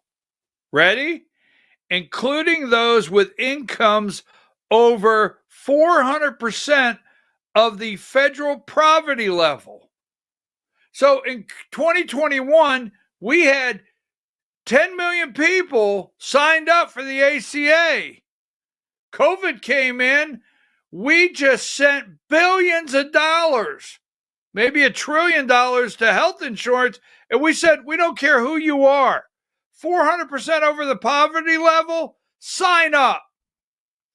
Of the federal poverty level, these enhancements were set to expire at the end of 2025, but their future is uncertain due to the ongoing political debate in Congress. without an extension, many enrollees would face significant higher premiums starting in 2026. Now, the truth, the truth, right here. As I continue to say, our messaging sucks. Give me, let me find that graph I had a minute ago. Where's that sucker at? I had it just a second ago. Number 93. Give me 93. So COVID, we made a deal. It would expire in 2025. Now, here's the deal. Here's the other thing about this. Thank you very much, Diane. Everybody knew it. See, in 2021, you see that there? In 2020, before the pandemic, in 2020, the ACA subsidies only went to people of certain income. So if you were over a certain income, you had to pay for your insurance because I guess the government says you can afford it, or you work somewhere you could get insurance. But it actually paid off in 2021 for a lot of companies. No attack. A lot of people that did not meet the threshold.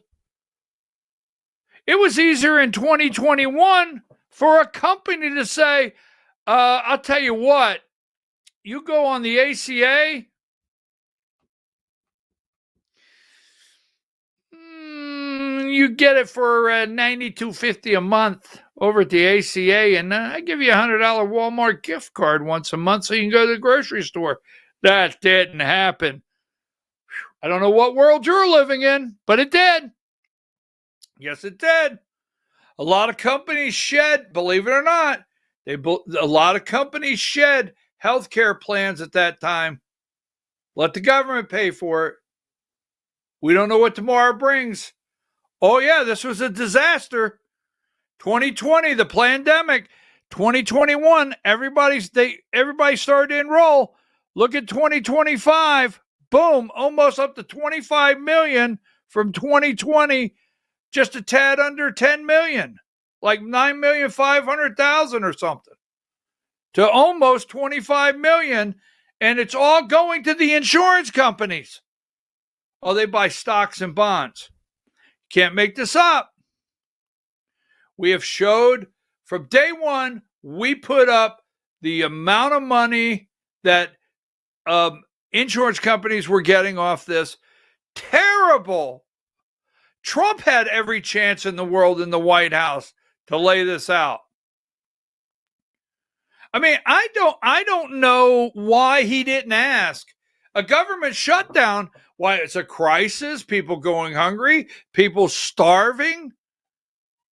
It was a nightmare. I mean, everything. So you would think in a national crisis, all the networks would give the White House a time slot at 9 p.m. Eastern. Why didn't he say during this crisis, I want 15 minutes, 9 p.m. Eastern to address the American people? Why not? Remember the old days? Not by True Social. And sit down and look at the American people in the eye and do this. Have it written out very nicely and put this out. And said we knew this day would come because it's both sides of that damn aisle. Now, that being said, it has to end. And everyone knew it ran out. You'll hear pre-COVID spending. Now, let me throw this out. Give me number 60. Number 60 cost almost $500 billion. The Congressional Budget Office recently estimated that permanently extending. They want to permanently extend funds the well-off, the base Obamacare subsidy cap, what households earned below 400% of the poverty line pay for the benchmark marketplace health plan, the temporarily expanded subsidies. They want them permanent, made permanent. They want you to think that millions of people. Now there will be people affected. That's where they get us. There will be people affected.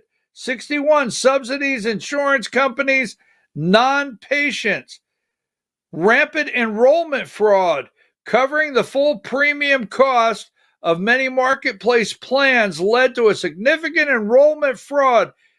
Enrollment fraud. Where is our messaging? We can't do this. Somewhere, number 62, high cost for little patient value. Temporary emergencies should not justify permanent entitlements, right? 63, Biden's pandemic-era Obamacare premium subsidies were sold as temporary relief. I have to tell you, this is easy to find, easy to understand, but they want to continue to make you believe that we're just going to put everybody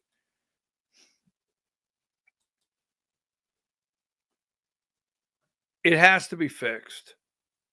Bottom line, and it's on both sides.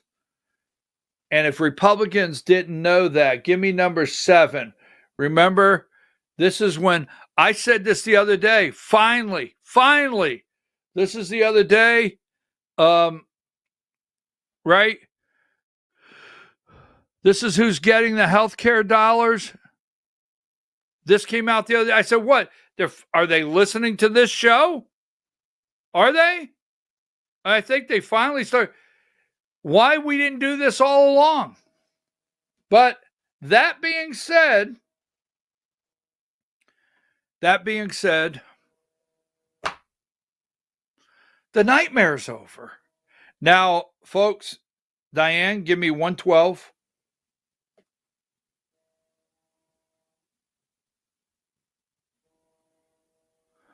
$203 million allocated for heightened congressional security. There you go. Why do you feel insecure? And you know what my question is? What's my question? Always 105. My question 105. Did they ever find the monkeys? 10 o'clock. Back here at 10 o'clock. Got it? I'll see you at 10 Georgia hour. Diane, let's take a little break.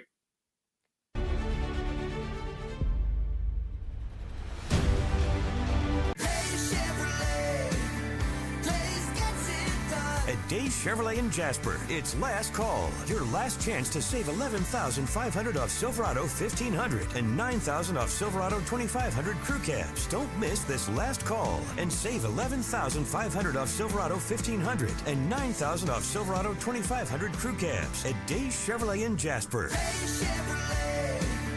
Days gets it done. Together, let's drive.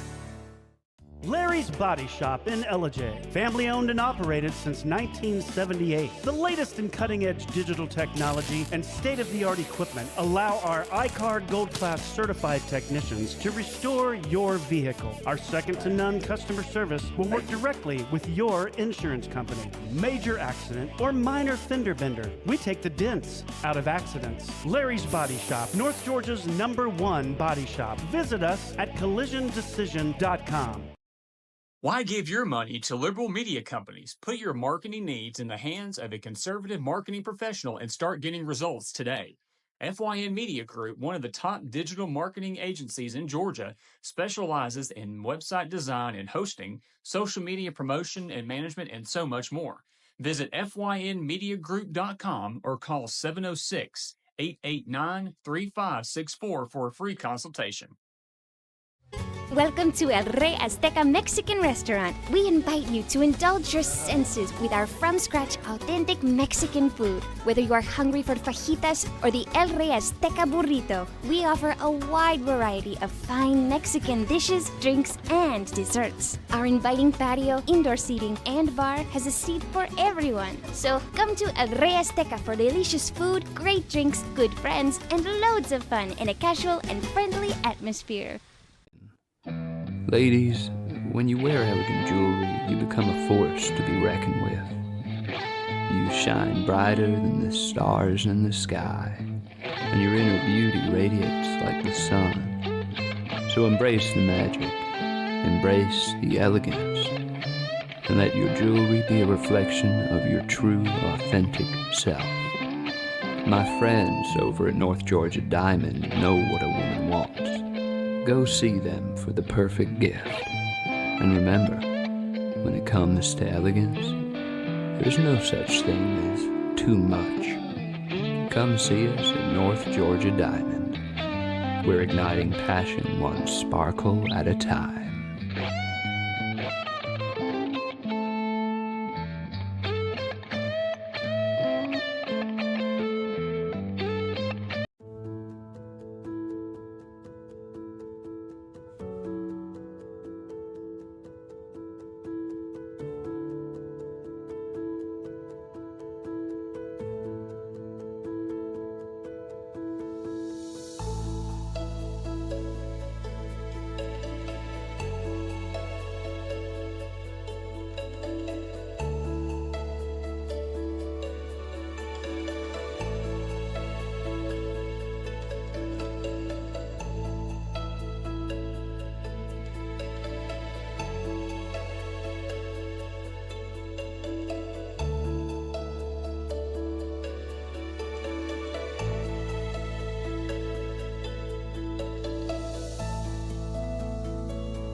In 1981, Reed Nicholson began selling tires out of an old barn in Mineral Bluff. Little did he know that he had just laid the groundwork for the most trusted names in automotive services in the Blue Ridge area. In 1997, Nicholson Tire Center became what it is today, holding the same values of faith, family, and great customer service. 2 locations to serve you, and the Blue Ridge location is currently expanding to offer fast service and the largest U-Haul provider in Georgia. Nicholson Tire Center, Blue Ridge, and Mineral Bluff.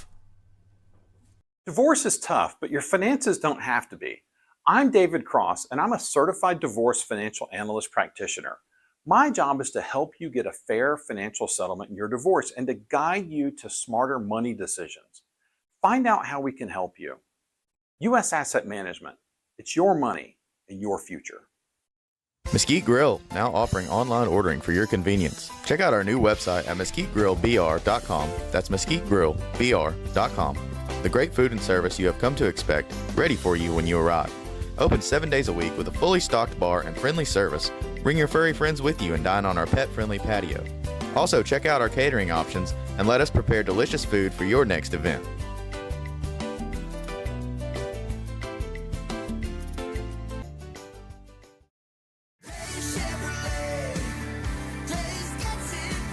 Days Chevrolet in Jasper. It's last call. Your last chance to save $11,500 off Silverado 1500 and $9,000 off Silverado 2500 crew cabs. Don't miss this last call and save $11,500 off Silverado 1500 and $9,000 off Silverado 2500 crew cabs at Days Chevrolet in Jasper. Days Chevrolet.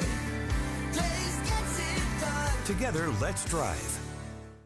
Larry's Body Shop in Ellijay. Family owned and operated since 1978. The latest in cutting-edge digital technology and state-of-the-art equipment allow our iCard Gold Class certified technicians to restore your vehicle. Our second-to-none customer service will work directly with your insurance company. Major accident or minor fender bender, we take the dents out of accidents. Larry's Body Shop, North Georgia's #1 body shop. Visit us at collisiondecision.com. Why give your money to liberal media companies? Put your marketing needs in the hands of a conservative marketing professional and start getting results today. FYN Media Group, one of the top digital marketing agencies in Georgia, specializes in website design and hosting, social media promotion and management, and so much more. Visit FYNmediagroup.com or call 706-889-3564 for a free consultation. Welcome to El Rey Azteca Mexican Restaurant. We invite you to indulge your senses with our from-scratch authentic Mexican food. Whether you are hungry for fajitas or the El Rey Azteca burrito, we offer a wide variety of fine Mexican dishes, drinks, and desserts. Our inviting patio, indoor seating, and bar has a seat for everyone. So come to El Rey Azteca for delicious food, great drinks, good friends, and loads of fun in a casual and friendly atmosphere. Ladies, when you wear elegant jewelry, you become a force to be reckoned with. You shine brighter than the stars in the sky, and your inner beauty radiates like the sun. So embrace the magic, embrace the elegance, and let your jewelry be a reflection of your true, authentic self. My friends over at North Georgia Diamond know what a woman wants. Go see them for the perfect gift. And remember, when it comes to elegance, there's no such thing as too much. Come see us at North Georgia Diamond. We're igniting passion one sparkle at a time.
In 1981, Reed Nicholson began selling tires out of an old barn in Mineral Bluff. Little did he know that he had just laid the groundwork for the most trusted names in automotive services in the Blue Ridge area. In 1997, Nicholson Tire Center became what it is today, holding the same values of faith, family, and great customer service. 2 locations to serve you, and the Blue Ridge location is currently expanding to offer fast service and the largest U-Haul provider in Georgia. Nicholson Tire Center, Blue Ridge, and Mineral Bluff.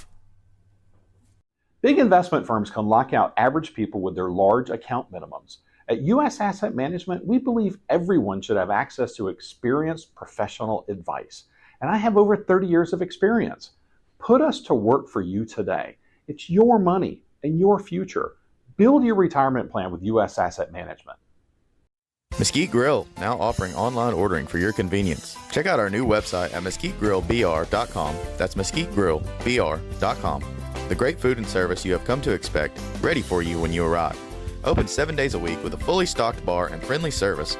Bring your furry friends with you and dine on our pet-friendly patio. Also, check out our catering options and let us prepare delicious food for your next event.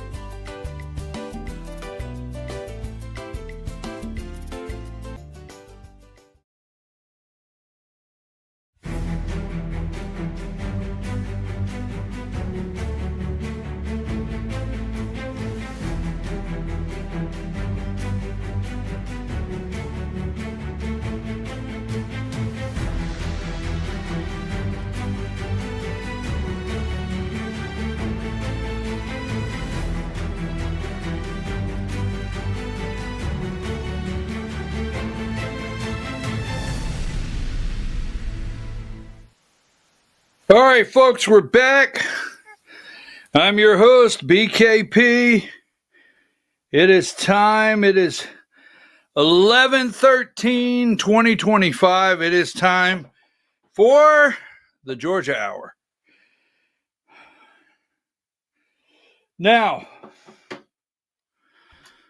time for the Georgia Hour. I am your host, BKP, brought to you by voiceofruralamerica.com. And we hope Diane's doing well, and we appreciate her putting together a lot of information on the fly. A lot of times this show, it's a live broadcast every day at 10 o'clock. A lot of times this show, very fluid, getting information from viewers in the middle of the show, updates, answers to certain things we're reporting. So we do our best. Now, that being said, the cover-up. So we know here at this program, and we've studied it. Now, I want to say something. I know you like fireworks. I get that. I know you like fireworks. And there's people that do what I call fireworks clips and broadcasts. And that's okay. And people do like fireworks. They show up. They take their kids. They like the bright lights. They like the boom. But, I don't report, quote, just fireworks. I like to actually, I don't like to bring anything here that we're not solving or sharing something very important with the audience. And that being said, the cover-up. Now, America, if you're out there in the lower 48, we know the 2020 election was rigged. We know that. And we know what took place here in Georgia. And we know that Georgia entered a contract with Dominion voting machines. We know that Georgia was the first state, I don't know of any others right now, that implemented Dominion voting machines throughout the entire state, all 159 counties.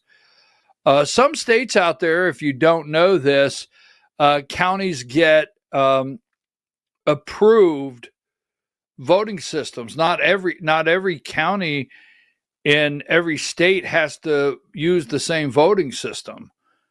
You get an approved system, and then the county gets to pick. Not in Georgia. We are. Is it a monolith? A monolith? Whatever. We are one system, 159 counties. So we know all the background of Dominion. And people like Clay Parikh, I cannot, to save my life, understand all the source code information and data. I get that. They're brilliant people. And what I'm saying by that is Mad Libs is, what's his name? I forget. But some of these people are just very brilliant people. And we have known all the way back with the Judge Brian Amiro case, Fulton County. What I'm getting to is on case 2023-025, which we refer to as the Joe Rossi, right, Kevin Moncla case. Now, remember something here. 2023-025, the research and the report that Joe Rossi had put together with Kevin Moncla and others, but those two there, that is a report that actually was validated from Governor Brian Kemp's office in Georgia, yes, which led Governor Brian Kemp to write a letter saying to Secretary of State, hey, I'm paraphrasing, is that what you do here? Is that what it is? I'm just saying, you need to look into this. I mean, so we know then that the research done in the investigation, Fulton County had like 100, had double scanned ballots, missing ballot images, 140 election violations. We know that. And I don't want to say that's old news. It's established. It's established investigation. And when this investigation established all these violations, then the state election board gets the choice of what to do with it. And they chose, the state election board in Georgia chose to reprimand Fulton County Board of Elections and say, don't do it again. And you need to put an election monitor in place, a neutral election monitor. Or they could have, and it was a motion, and it was a possible referral. We could have put a send it over to the Attorney General's office for an investigation. And that investigation, a fine, criminal charges, or whatever. So, leading up to all of that, we have the cover-up. Now, I'm going to pull the video up in a minute. We're not going through the fireworks of it because it really got ugly, okay? I mean, it really did. And John Fevrier or whatever his name is, Fevrier, I don't know what he's doing there. I say that. The guy's retired from Waffle House as a high-end executive there, a vice president or something like that in Waffle House Corporation. Retire, drink coffee, and sit on the back porch. I don't quite understand it. He can't be hurting for money.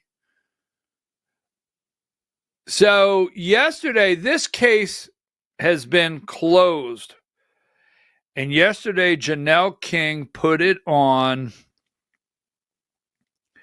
Yesterday, Janelle King put this on the agenda, 2023-025 for discussion.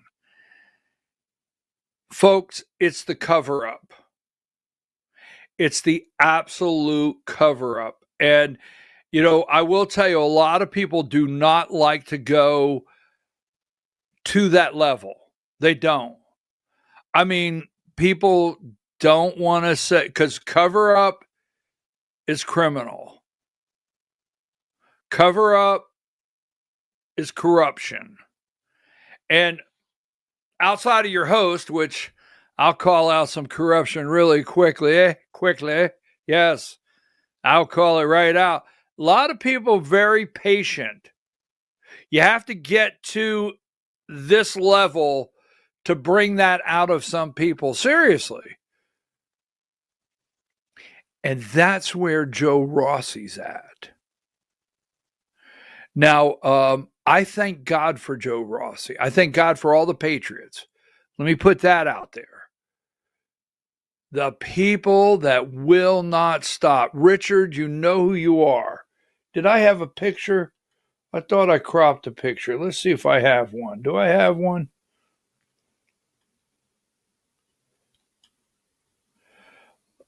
I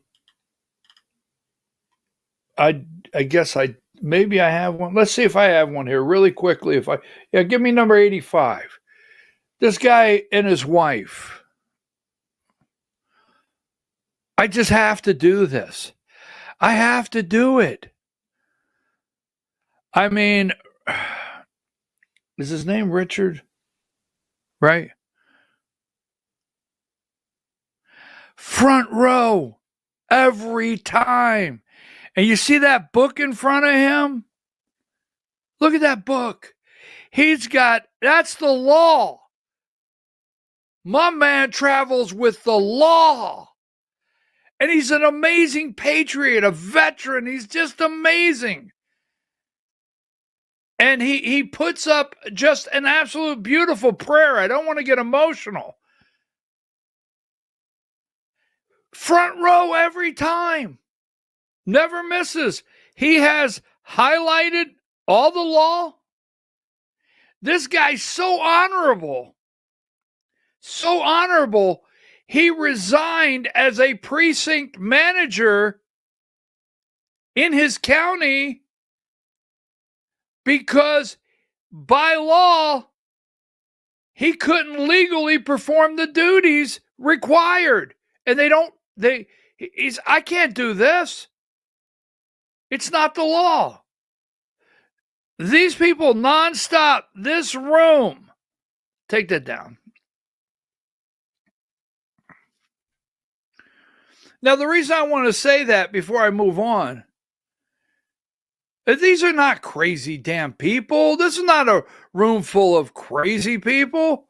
These are business owners, veterans, highly educated people. Some people like Clay Parikh that's got all kinds of credentials and can read source code. The guy yesterday from Mad Libs, what's his name? The guy yesterday, he blew me away when he was basically explaining chronological order in the computer. And when a candidate drops out, it could spoil everyone underneath. It throws them out of sync. That guy's explanation was through the roof. Now, let me get back to this. Because where we are at is the cover-up. And the reason I want to go back to that, we're working on that now. We are working on that right now.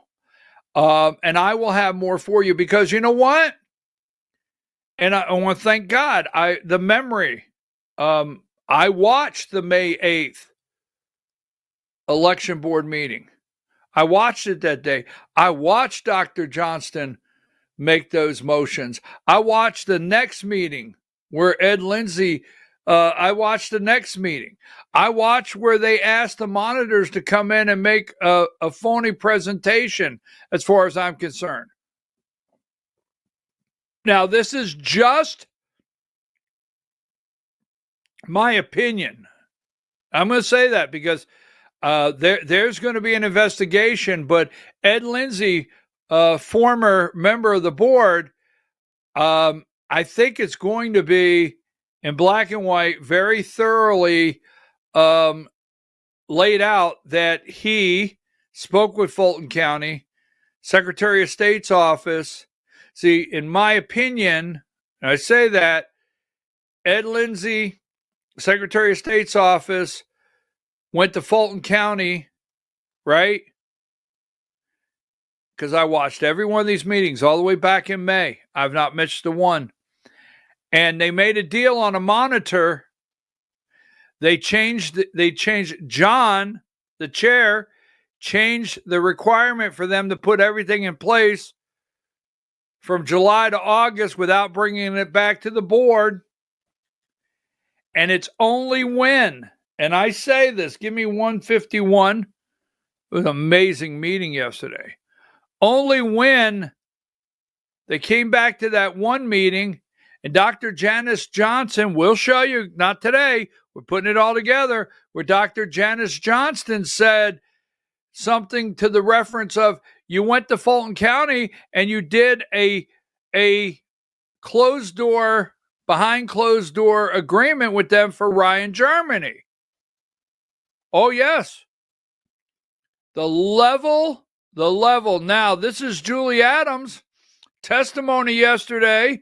She was not sworn in. I want to be careful with that. We're going to be careful because this is the level of cover-up, which cover-up is corruption. I mean, God, Waffle House John even got a bottle of vodka out of the deal. I don't know if it was Grey Goose. Remember, Fonnie Willis drinks Grey Goose. But this is Julie Adams being asked yesterday about the chair of the Fulton County Board of Registration and Elections, just asking her before the meeting at that time, saying, hey, how would you be, would you think an election monitor would be a good thing? And she was like, why would you? Well, do you think it would be a good thing? Wait till this all opens up. And I got it all. I know exactly all the points. We're going to put it in chronological order where we can put it on the screen, where you could send it around the country. Working on it now. You got to keep in mind, I spent 4 hours yesterday watching everything. I watched all the testimony.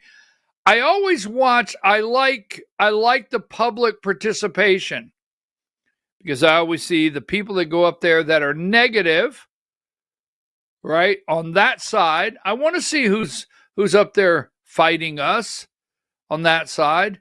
And then I love when the Patriots get up there. And then I love when, Sam Carnline thinks he's a comedian and he says smothered and covered, but I think you should resign. I just say that jokingly because that was one of my favorite parts. I think Sam and Field, because of John's career with Waffle House, had to throw the smothered and covered reference. We'll do that. Just say that to have some fun. But I watched every bit of it. So after that, I can only share with you, I had extensive conversation with my dear friend Joe Rossi. And I can look at you and say that he said it on the show. We had him on the show a couple days ago. I can look at you and say the character, that man, and he is so troubled because of the cover-up. And not speaking for him, because I got to get to moving along here. You got to get ready. This is explosive, America. It's explosive. It's a cover-up. I mean, this is a RICO case. I mean, you think Fonnie Willis has a RICO case? This is a RICO case. I mean, this open records, Fulton County Board of Commissioners, certain members, Fulton County Board of Registration and Elections, Secretary of State McGowan and others. Is it Cheryl McGowan or whatever her name is? The lead counsel over there, Ryan Germany, right? We need all of it. This, they're going at it now. They're going to look at it now. The cover-up is going to be, 10 people minimum. But let me tell you what is troubling. And I think anyone that knows Joe Rossi in this way, Mr. Joe Rossi was on the show the other day. When he started this out, he didn't start out as election conspiracy theorist. He's an engineer. He's a brilliant man, absolutely brilliant man. But when he started this out, he didn't start as, they stole 2020 conspiracy theory. But he started with, wait a minute, something's wrong here. And data analyst, the team, Joe Rossi, they analyzed all this stuff in Fulton County. And Joe basically felt like, well, once we show everybody this, Joe Rossi never really involved in politics, never, never really involved in politics, didn't, go after political conspiracies or anything like that. And there was a side to him is like, well, once we show the right people this right here, they're going to be like, wow, we need to do something about this. And not speaking for him, I keep saying that, but what I pick up is he's up to the point of almost utter shock that the cover-up is this deep on 2023-025. I mean, that's what I pick up from the guy. He's in utter shock that people just didn't say, wait a minute. And then the level of cover-up to stop this information from getting out. So we'll stop there. We are working on, and I'm going to go to it in a minute, all right? Now, this has a bad word. Diane, this has a bad word. So if you're out there seriously and you're offended, it's got one F word in it, but we're going to leave it out there. All right, for a reason. Because it's in the middle of a sentence. So if this is going to be highly offensive, I want to give you a chance to move yourself, your kids away from the TV. But give me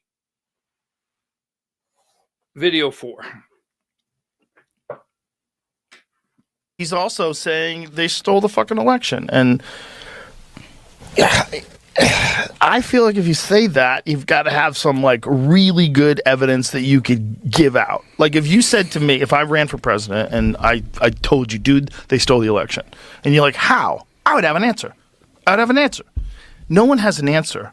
There's no documentary that's really good. Like no one's like put together like a rock solid, peer-reviewed, paper-supported documentary. This is exactly what happened. This is how they stole the election. We know that you can do this. We know they did this. We know that these things got dropped off. We know it didn't make any sense. We know there's dead people voted. We know there was ballots that were mail-in ballots that were brought in shipments, and all of them were for Biden. And there was thousands of them, and they swung vote. Okay, if you have that, then you got to make a fucking documentary, a really good one, and put it out there so everybody can understand it. Because it's crazy that this is 4 years later and people are still saying that. Or you don't want to fix it because you monkey with the elections too.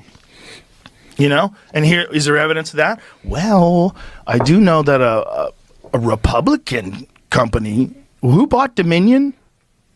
Who bought the Dominion voting thing? I believe a GOP supporter bought the voting machines. Oh, really? Right.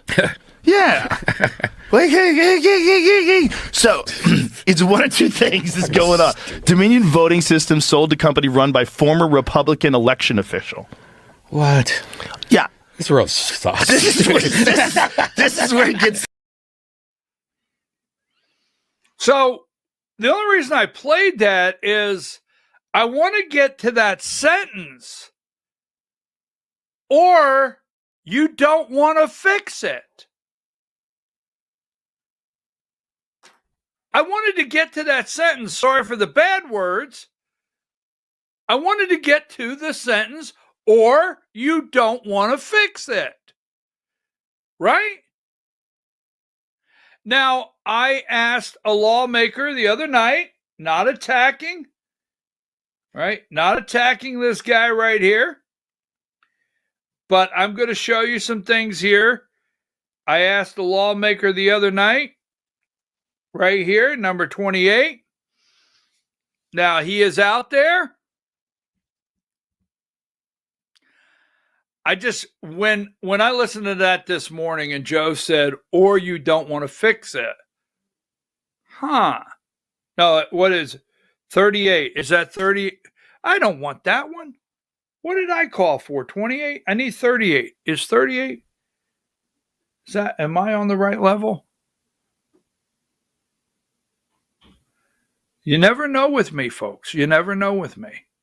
So this is Blake Tillery. He's running for lieutenant governor, and he's standing in front of the room wanting to explain to the group how, he wants to end state income tax in Georgia. But I started asking him questions about the election and the next election system. I really got blanks. I got stares in the headlights, deer in the headlights. I really did. And I'm not going after him. All of our politicians in Georgia, I'm on the phone with someone and I get this question all the time. Last time I'm on the phone, and are you sure not one person cares about this? How many people? This is an enormous cover-up in Georgia. And how many lawmakers were in that room yesterday? Now, I was not there. How many state representatives? State senators? How many candidates running for lieutenant governor or governor? Or they don't want to fix it. This is where I've, had a little bit of I've called out Lieutenant Governor Burt Jones, wearing the Donald Trump MAGA hat, getting the endorsement. Where are we at here? So,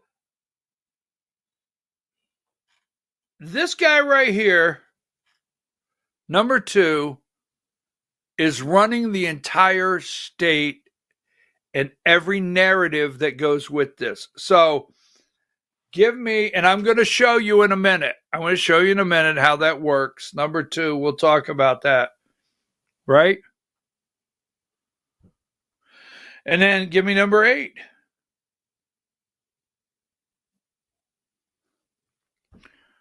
I mean, Josh McCoon, the chairman of the Georgia Republican Party.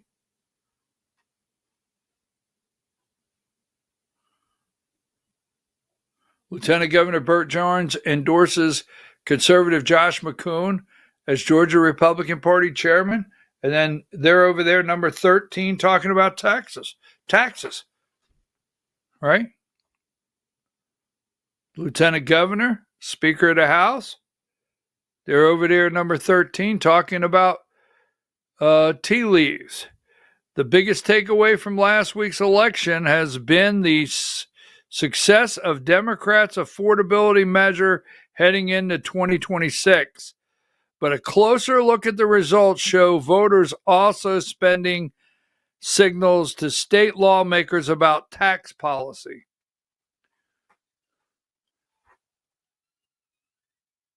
We have 2 impeachments of the President of the United States. We have some of the largest, Nixon, Watergate's nothing, largest cover-up in American history of level of corruption in Washington, D.C. We don't have anybody in handcuffs. We have a state right here where the cover-up alone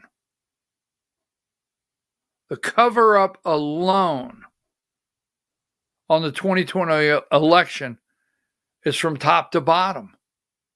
Nothing. Or they don't want to fix it. We continue to get nothing. SB 202, SB 189.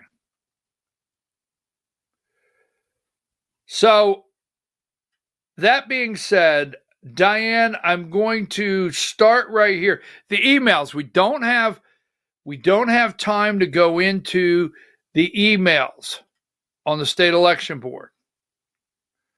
All right. Give me number 77. I want to give a shout out to Dr. Janice Johnston. Yesterday at the end of the meeting, she called the AJC. State Election Board settles records lawsuit brought by Watchdog Group. You might want to dig into this, but yesterday the AJC wrote an article. Well, he's a kid. He wrote an article attacking Dr. Janice Johnston about having a fundraising to pay legal bills, and he got it wrong. He got so many things wrong in the article because it's the AJC, and nobody did any fact checking of the kid's work. But Dr. Johnston dressed this kid down It was beautiful. It was a masterpiece. She called it media at the end, and she lit this guy up for the lies that he put in that article. Now, number 81, frayed relations. The Secretary of State. You see, we got much more than fireworks here. We got 2026, frayed relations. Now, if this guy becomes governor, this is Brad Raffensperger, Secretary of State of Georgia. If he becomes governor of Georgia, he's going to take back over all the power from the state election board and put it back under the Secretary of State's office. We got a lot of moving parts here. Secretary of State's office, we have been trying to divide it from the Secretary of State. State Board of Elections in Georgia. We have been trying to separate that from the Secretary of State's office. And they have done everything to obstruct that. So the investigations, number 82, Secretary of State Brad Raffensperger's office will no longer send investigators to present cases to the state election board. The move comes after Republican-controlled board delayed acting on items brought to them by Raffensperger's office, causing a backlog of more than 300 cases in a run-up to the 2024 presidential election. So the norm is once a case is investigated, the investigator goes and presents the case to the Secretary of State's office. They're not going to do it anymore. They're just not going to do it. They're not sending investigators any longer. So these cases, Janelle King, I don't need them to present reports, election board member Janelle King said, but at least have someone present to answer questions. I don't think that's too much to ask. So what happens? There's a case, state election board investigator goes over when the case is presented and is available if the board has questions concerning the investigation and the file, and then the board makes the decision on dismiss it, reprimand, or fine, or prosecution, whatever. But nope, they're not going to send investigators any longer. So here you go. Gazelle, is that her name? The Democrat? She wasn't there after executive session number 83. So the only ones there is Jeffrey. What do you call him? I don't know his name. Number 83 here, right? This is on the end, the guy in the hat, Jafar's. Now, he is the one that wanted to call in. He wanted to call in, board member.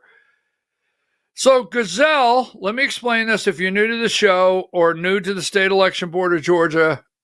Gazelle or whatever her name is, she is appointed to this board by the Democrat. Now, let's go with the hat. That's Jeffries, right? Rick Jeffries or Jeffers or whatever.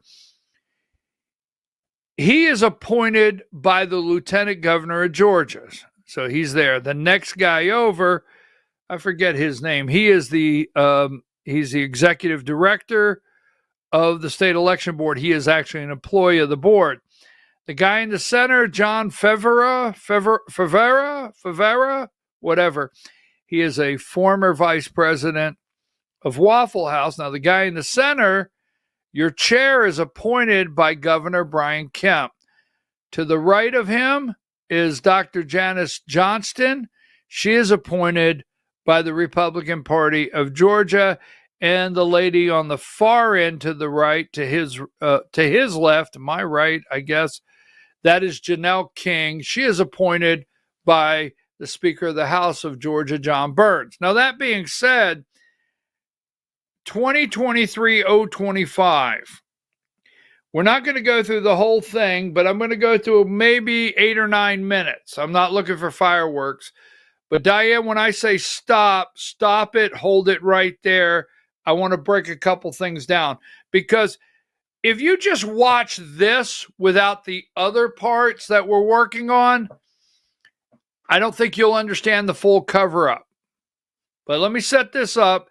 Joe Rossi, Kevin Moncla case 2023-025 was closed according to the board.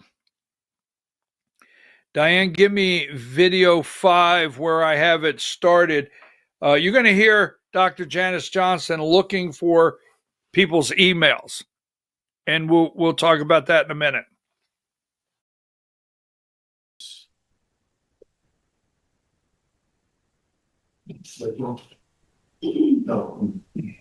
Sorry.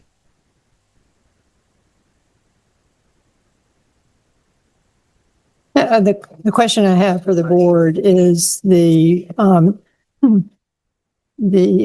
possession of state election board emails and state election board documents that we seem to be having difficulty with obtaining from the Secretary of State's office. I would tell you, I contacted, when you told me what this is about, I contacted former member Lindsay and also former chairman Matt Mashburn and asked about the status of their emails. Yeah. They both wanted me to state for the record that they consider them to be properties of the state election board. And member Lindsay told me that when he left his password and access to the emails, and we should have access to all that. However, he is downloading all the emails that he has on a flash drive, and he'll give that to us. And remember, former Chairman Mashburn is also downloading his on a flash drive and give them to us too. And I don't know if we have access to those with his password, but both those individuals are creating copies of them on a flash drive and will provide them to us. So, okay, would Alex Harden have possession of Mr. Lindsay and Mr. Mashburn's passwords? I don't think she has possession of that anymore. Member Lindsay said that when he left with his password, and I didn't ask Member Mashburn about his password. So, but they both said they're downloading and will provide them to us. So. Right. Would Mr. Lindsay and Mr. Mashburn provide their passwords for their Gmail account? I don't know. We can ask him. Member Lindsay says he's already provided it. I don't know if they have them. I don't know what the status of them is. I know that when I worked with Member Jeffries earlier, I mean, he didn't have his. I didn't have mine. We had to go through and try and figure what they are. So I don't know if they've maintained them or not. So right. So Mr. Lindsay and Mr. Mashburn did conduct their own open record searches with their Gmail accounts. If they provided the password, where is it? Well, Mr. Lindsay just said when he left his passwords. What does that mean? With who? With Alex, I guess, and she was. We asked Alex? Yeah, I mean, you can ask her. So all I know is that's what they told me when I called them to ask them about these and would they be willing to provide. And they said, of course, it's election board documents. So of course. All right. Similarly, Ms. Addison Brooks needs to provide all of her emails during her 2 summers of internship or working with the state election board. Don't we have access to those? Do we? I don't know. Ms. Brooks had a SOS email that also is held in captivity by the Secretary of State's office, as well as Ms. Harden's emails. Where are Ms. Harden's emails, state election board emails? No, I don't know the answer to that. So. Right. And also Mr. Cohen's. Where are Mr. Cohen's state election board emails? They should be in the possession of the state election board and not in the possession of the Secretary of State. I agree. I can't answer for Secretary of State. I mean, I don't disagree with you, and I don't think any of those people would disagree with you either. It's just so. Right. The 2 that I contacted are perfectly willing to provide them. So. Well, it's been Now it's November. Ms. Harden left in June. We've been asking for the email since June. We have been involved in litigation regarding emails. While we don't have possession of our own state election board documents is a mystery to me. And there's an unknown temp employee that also had a Secretary of State email. We need her emails also.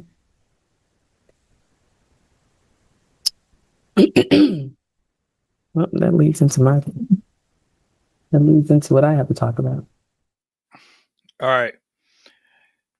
That leads into what I have to talk about. Now, if you're out there and you're watching videos online, a lot of people are putting up the, fireworks, okay? The cover-up. We're going to stay on the cover-up for days, for weeks, if have to. We'll stay on the cover-up. Now, they've been asking since June. Now, I want to put something to you right here, because I always sit in amazement. Really, I do. At Dr. Janice Johnston's brilliance in her presentations, the doors she opens. I'm totally amazed. Now, John, they're a nervous wreck. Now, why would you have, and give me number 86, this is Lindsay. They've been asking, in fact, give me 84 and then 86, Diane. Here's number 84.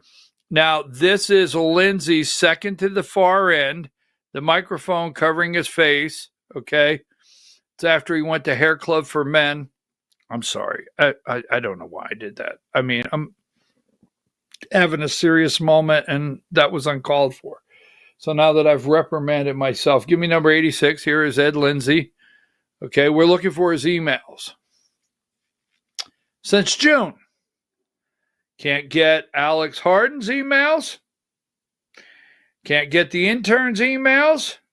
Can't get former Chairman Mashburn's emails. Can't get Ed Lindsay's emails. Where's the password? It's a Gmail. Now, I'm going to tell you, those are archived. If those are archived, I know that for a fact. Well, he said he left the password when he left.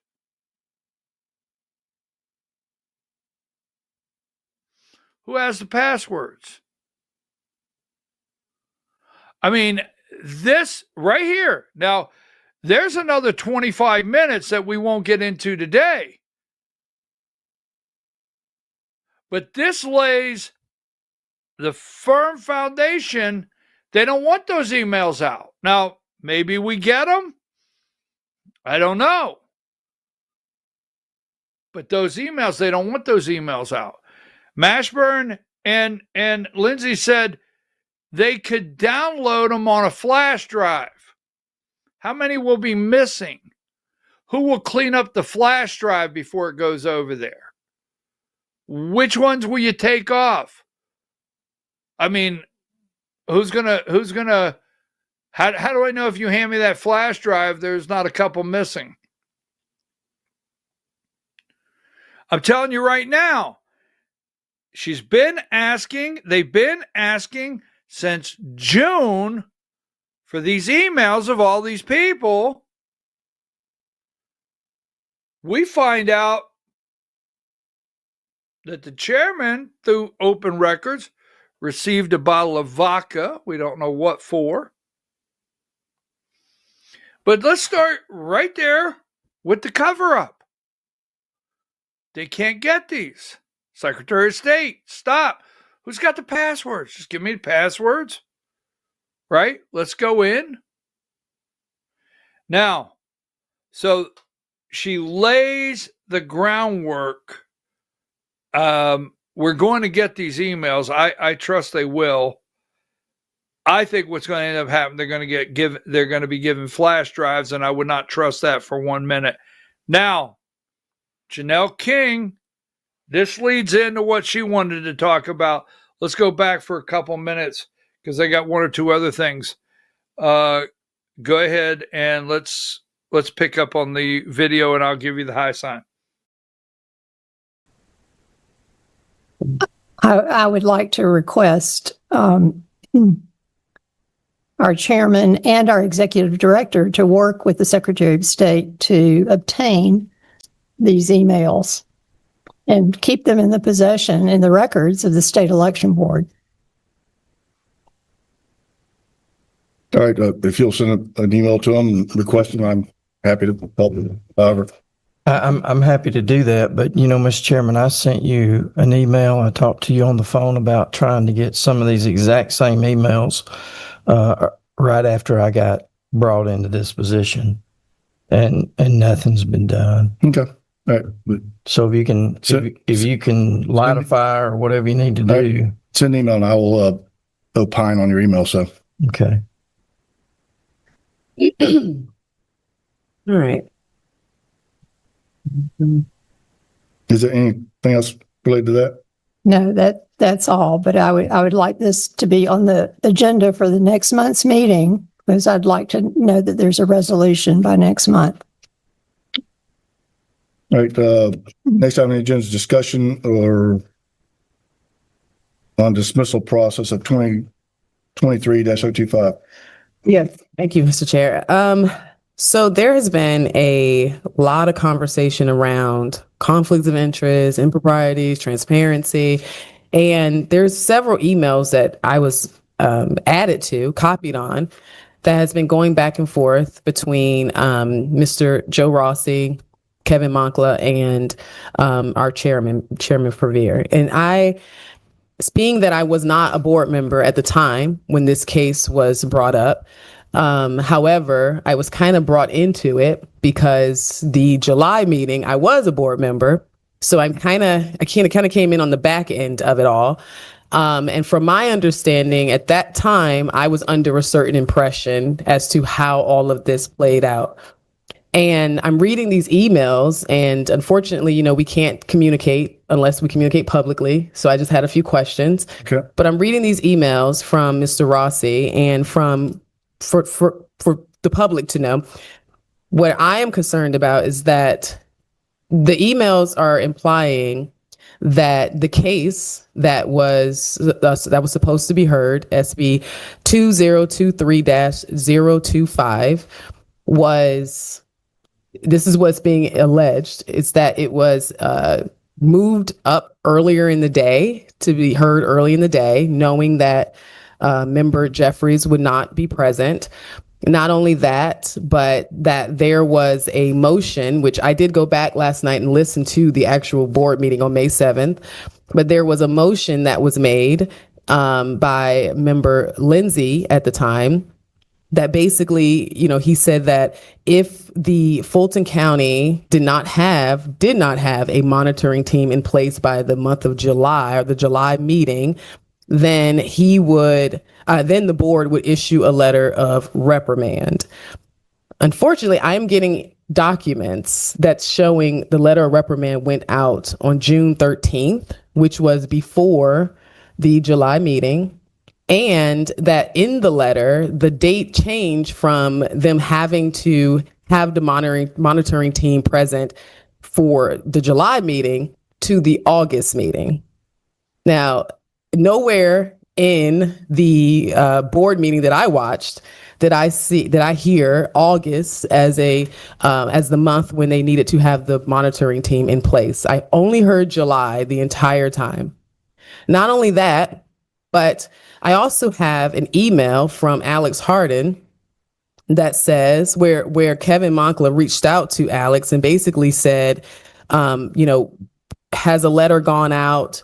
What's happening? And her response was, and this was on May 29th, that we have not issued the letter yet, since the letter was contingent on them being the Fulton County selecting an agreeable monitor before the July meeting. If they secure a monitor before July, we will issue the letter. If they fail to secure a monitor, we will refer the case to the AG's office. Okay. My question is, why does the letter of reprimand say that they need to have that they need to have it in place by August instead of July? Who changed the letter? Who decided on that? Well, I didn't prepare the letter. I signed the letter. All right, hold it right there. I want to go back just about 10 seconds. Now, keep in mind, Alex Harden over at the wrote the email May 29th that if they don't have the monitor in place. Now, I'm going to give you this briefly because you got to have the other parts, and we will get you the other parts, because what you got to do is all the things that she's questioning, you got to have those other parts so you maybe get a full understanding. But when they made the motion, I think it's the very next meeting, Dr. Johnston, it was already known. She knew they did a backdoor deal with Fulton County. A backdoor deal with Fulton County. She knew that. Now, we don't know if Ed Lindsay did what exactly transpired in the backdoor deal, but we do know by what you'll see in video tomorrow that Dr. Johnston, Ryan Germany, what I understand, was already picked and in place. Now, they made a motion with July, and that if a monitor was not put in place by July, a monitoring team for Fulton County by July, John never brought it back to the board for approval to change that motion and the date, and he changed it to August. Now, this is where some of it, I'm only going to do 2 or 3 more minutes. You can watch the entire thing. Let's do a couple more minutes, and then I've got a couple other things to show you before we close out. But we're going to stay on this because what we're going to do is we're going to bring you the actual cover-up. This is the emails, the cover-up. Watch John's reaction to some of this conversation. Let's go a little further here before we close today. Go ahead. The Fulton County selecting an agreeable monitor before the July meeting. If they secure a monitor before July, we will issue the letter. If they fail to secure a monitor, we will refer the case to the AG's office. Okay. My question is, why does the letter of reprimand say that they need to have that they need to have it in place by August instead of July? Who changed the letter? Who decided on that? Well, I didn't prepare the letter. I signed the letter. The letter was prepared by Alexander Harden. And to the best of my recollection, the reason it was extended was because in July, we didn't have any people that had made attempts to form a monitoring committee yet. And we want to give the board time to consider those. We had 2 proposals that were made to us, one on July the 5th, I think, by the Ryan Germany team, and one that was presented by Dr. Jan on July 8th, I think. That was all after the May meeting. Right. Okay. Right. So there were 2 proposals that were made before the July meeting. But as of the middle of June, there hadn't been anybody that had expressed any interest in putting together a monitoring team for that. Remember, Lindsay had left by then. Member Gazal was the only other person who voted in affirmative that was still there. And so we were working with trying to find people that would put together a monitoring team. Dr. Jan Camp with the monitoring team. Wait, you're because now you're crossing over to when I was on the board, because that conversation with Dr. Jan's monitoring team and us assisting with it, that happened when I was on the board. However, there's a letter that's dated June 13th. Right. So that decision was made prior to the discussion about Dr. Jan's monitoring team. And I thought it was up to Fulton County to present us with the monitoring team, and then we would decide whether we agreed to it. So what? That wasn't my recollection of them presenting the monitoring team. So what was your recollection that the board was going to create the monitoring team? There really wasn't a lot of discussion about who created it because member Lindsay and member Gazal. Well, member Lindsay wanted a monitoring team put in place, but he left, as you know. I do, and so I don't know.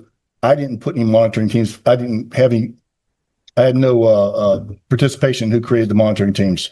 But you knew that it was supposed that the board supposed to participate in it, because it sounds like what you're saying is you sent the letter of reprimand early because you saw that they weren't going to be ready for July. No, I sent that along with all the other letters that got sent out in June for reprimands, letter of instructions. I mean, there's a lot of letters that go out every time we have a meeting. So, but it was just incorrectly dated, and you didn't know.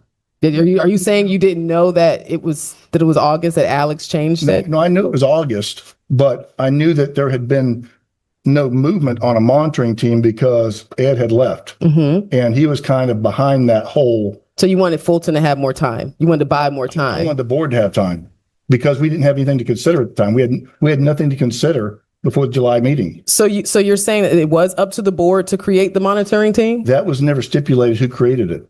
It was never. Well, the monitoring team that we have in place right now was created by Fulton County. No, it wasn't. Who was it created by? Ryan Germany. Oh, okay, it was created by Ryan Germany. Yeah, but not the board. No, and no. So you're saying that you adjusted the date because you wanted to provide more time for whom? For us? For the board. For the board to do what? We had nothing to consider. So then why did we need more time? Because we had nothing to consider, and we needed to be able to consider the monitoring team for this Fulton County thing. We had nothing to consider at that time. So why not wait until July to see if they were going to produce it? Because if Ryan Germany was the one coming up with the meeting, were you in communications with him? Did you know that he wasn't putting the team together? I don't recall the first date that I was alerted that he was going to put a team together. I don't remember exactly when that was. And I don't remember if that was in mid-June, towards the late June. All I know is he presented his team on July the 5th. Dr. Jan presented hers on July the 8th, which means we had it before our July the 9th meeting. And Fulton County did not have a board meeting scheduled until July the 11th to vote on it. And the Secretary of State had already looked at them and picked Ryan Germany's team. Fulton County was aware of both of them at that time and picked Ryan Germany's team. So who came up with the option or the idea of giving them a letter of reprimand? Whose idea was it? It was voted on by Member Gazal and Member Lindsay. Did Lindsay put that motion forward? Yeah, there were about maybe 5 or 6 or 7 motions that day. It was an extensive conversation. So I even made a motion to send it to the AG and withdrew that motion. Remember, Lindsay came up with the motion to do as we did, which was put the monitoring team in place and send a letter of reprimand. So, and are you? That's something he just came up with, right? Yes, I had no input into any discussions that they had. Were you aware that he? Yeah, that's where. Remember Lindsay with any discussions he had with. Fulton County? Fulton County. I wasn't involved in that. So we had a board member that sat down with Fulton County and they came up with this plan. I don't even know who he talked to totally, because I was told that Ann Brumbaugh, their attorney, didn't know about it until that morning of the meeting, actually. Didn't know what? That this was going to be a proposal. So I don't know who had discussions with what. Remember, Lindsay told me that he had talked to Dr. Johnson about it. Well, he said it's on the record. That's what he told me. Let me clear. He asked about a monitor team. I said it'd be great that Fulton County would be monitored for any election and every election. That had nothing to do with the decision of 2023 and 025 and the import of a case that documented double counting of thousands of votes and missing documents of thousands and thousands of votes for an election. So, and I believe that Ms. Brumbaugh actually talked to Ms. Adams before the meeting started, before the case was heard, before the first question was asked, and she told Miss Adams, maybe you could speak to this. What did she say to you? Yeah. Mm-hmm. I can yell at them.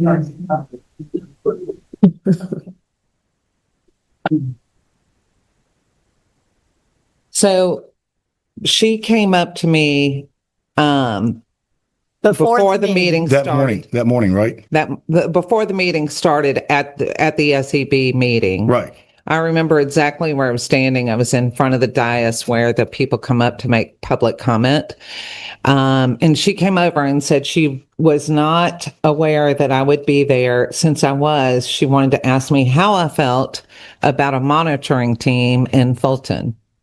And I said, well, I feel okay about it. What's it for? And she goes, well, she said, the Fulton BRE chair and the SEB chair and a couple of the members had all been discussing that it would be a good idea to have a monitoring team in Fulton.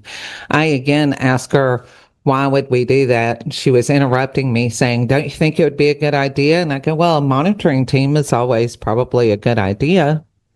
But she wouldn't answer the question on what it was about. So I was very confused about it. And I did have several follow-up conversations with her about that. So, Mr. Chair, did you meet with her prior to the meeting? Or did you meet with Fulton County, the Board of Registration? I mean, no one. You had no meetings about this prior to the meeting? No, So that's not true. No. Did she tell you that it was decided there would be a letter of reprimand for this case? No, we didn't talk about this case at all. I didn't understand that it was anything to do with 025. The way she brought it up to me, I did not understand that. It was totally confusing to me.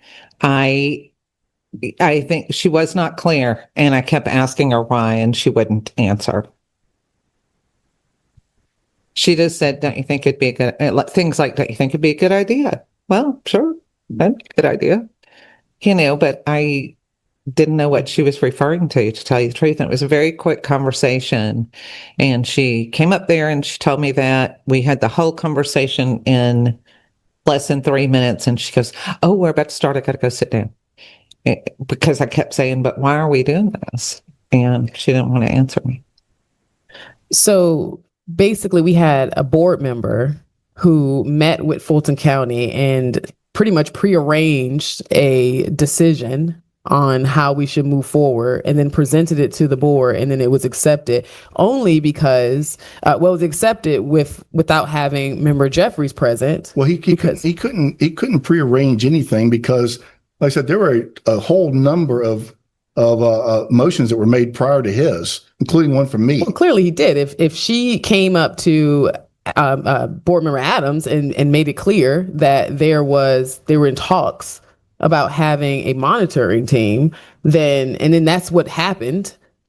It's safe to say that it was prearranged. Well, they might have discussions, but I'm saying he couldn't prearrange something that hadn't occurred because there's the board still had to vote on it. It just so happened to pass because, and I'm assuming that it helped that member Jeffries wasn't present. No, it wouldn't have made a difference. Well, you said, didn't you say a motion failed because he wasn't present? But you would have had to have it would have been a 2-2 vote, and I would have been the tiebreaker. If he had voted against it, it would have been a 2-2 vote, and I would have been a tiebreaker. And had you been the tiebreaker, you would have suggested sending it to the AG's office? I don't know. Either way, I don't know. The problem I don't know what I would have done, frankly, but there was a lot of discussion on that back then. A lot of it with Dr. Jan made 4 or 5 motions. I made a motion. Member Lindsay made at least one. There were a lot of motions made. And the reason the case was moved up, which I told them the day before it was being moved up, was because I knew it was going to be a contentious issue and I would have a lot of time to discuss it. Yeah. The night before. Yeah, well, we make alterations to agendas all the time. No. Here's the thing. When you put it all together, well, first, before I do that, Executive Director Mills, you have something to say? Well, I was not here then as well, but I've received the emails that were sent to me from Mr. Rossi. And of course, I felt the responsibility to pass those along to the board because he had an urgent request. And as I remember it, and I could be wrong, that's why I'm asking this question. When I watched the May 7th meeting, the Lindsay motion was that the SEB, the SOS, and Fulton County come up with a monitoring team. And if they could not agree on a monitoring team, then it was to be sent to the Attorney General. Right. That was his statement that I remember hearing. And so there was no agreement. Right. But it was not sent to the Attorney General. Right. Correct. That's when you put it all together. When you start with when we start from the top, that this case came before the board. The case was then moved. Whether you're saying that it just happened to be, I don't know. Why did you move the case? Was there a reason? Where somebody need to leave? I knew it was going to be a extended conversation. And I didn't want it to be at the end of the day. I wanted to get it earlier in the day. We do that a lot, Janelle. No, we don't. We make changes to the agenda. No, making changes is one thing, but we moving things on the agenda all the time. All right, let's continue. So you move it up. You move it up during a time when you knew there wasn't a board, that all the board members were not going to be present, knowing that he wasn't there at all. Member Jeffries, did you express that you would come later in the day? Okay, so you knew that across the street at EPD. I had a meeting that morning. Okay, so he said he would come later in the day, but you felt like it was important to move this up to the beginning of the meeting because it would be an extensive conversation with leaving one board member out. I thought it was kind of in the middle of the day. Was it the beginning of the meeting? Or you moved it up to when he wasn't there? It wasn't at the beginning of the meeting. Okay, well, you moved it up where he wasn't present, and you continued to have the conversation even though he wouldn't be there. Not only that, but then when he asked, should he show up, you then say, basically, there's no reason. Like you shouldn't, don't come to this meeting, basically. That's what I said. Okay, what did you say? I think I said something, you don't want any part of this or something. You don't want any part of this, and he right? sent back a glass of bourbon. I saw the text message. I think we all saw the text messages. Yeah, okay. So then after the text messages are sent, then the board then votes on the monitoring team. Is that what happened? No, the board never voted on it. The board never took a single action related to the monitoring team. So they didn't vote to send a letter of reprimand either. We voted to send a letter of reprimand and to come to some memo of understanding on a monitoring team. But member Lindsay left after that and wasn't able to drive that train anymore. So you sent the letter of reprimand, basically saying that you need to have a monitoring team in place by July. That was the intention of the letter of reprimand, right? I would have to go back and read what the actual verbiage is on it. There was a letter of reprimand based on the actions of what we found, and I don't recall exactly what it said about the monitoring team in the letter of reprimand. No. But when you made the motion to pass when the motion was made to send the letter of reprimand, the motion that you said was voted on 2-1. It was under the impression that they had to have a mutual agreeable monitoring team would have to be in place by July. Correct? Well, you need to ask member Lindsay what. No, I'm asking you because you were the chair and you were there. But so I'm asking you. Member Lindsay and member Gazal were the ones that voted on that. So you need to ask him what his intention was. You're asking me to speak. You don't know so are you telling me you don't know what my intention of the letter of reprimand was? The letter of reprimand was to go based on their actions that happened in 2020, and then the monitoring team was to monitor them for the next election in 2024. And so it was John, the letter said August, right? So there was a month that was placed in the letter. Yes. Where did August come from? I just told you that.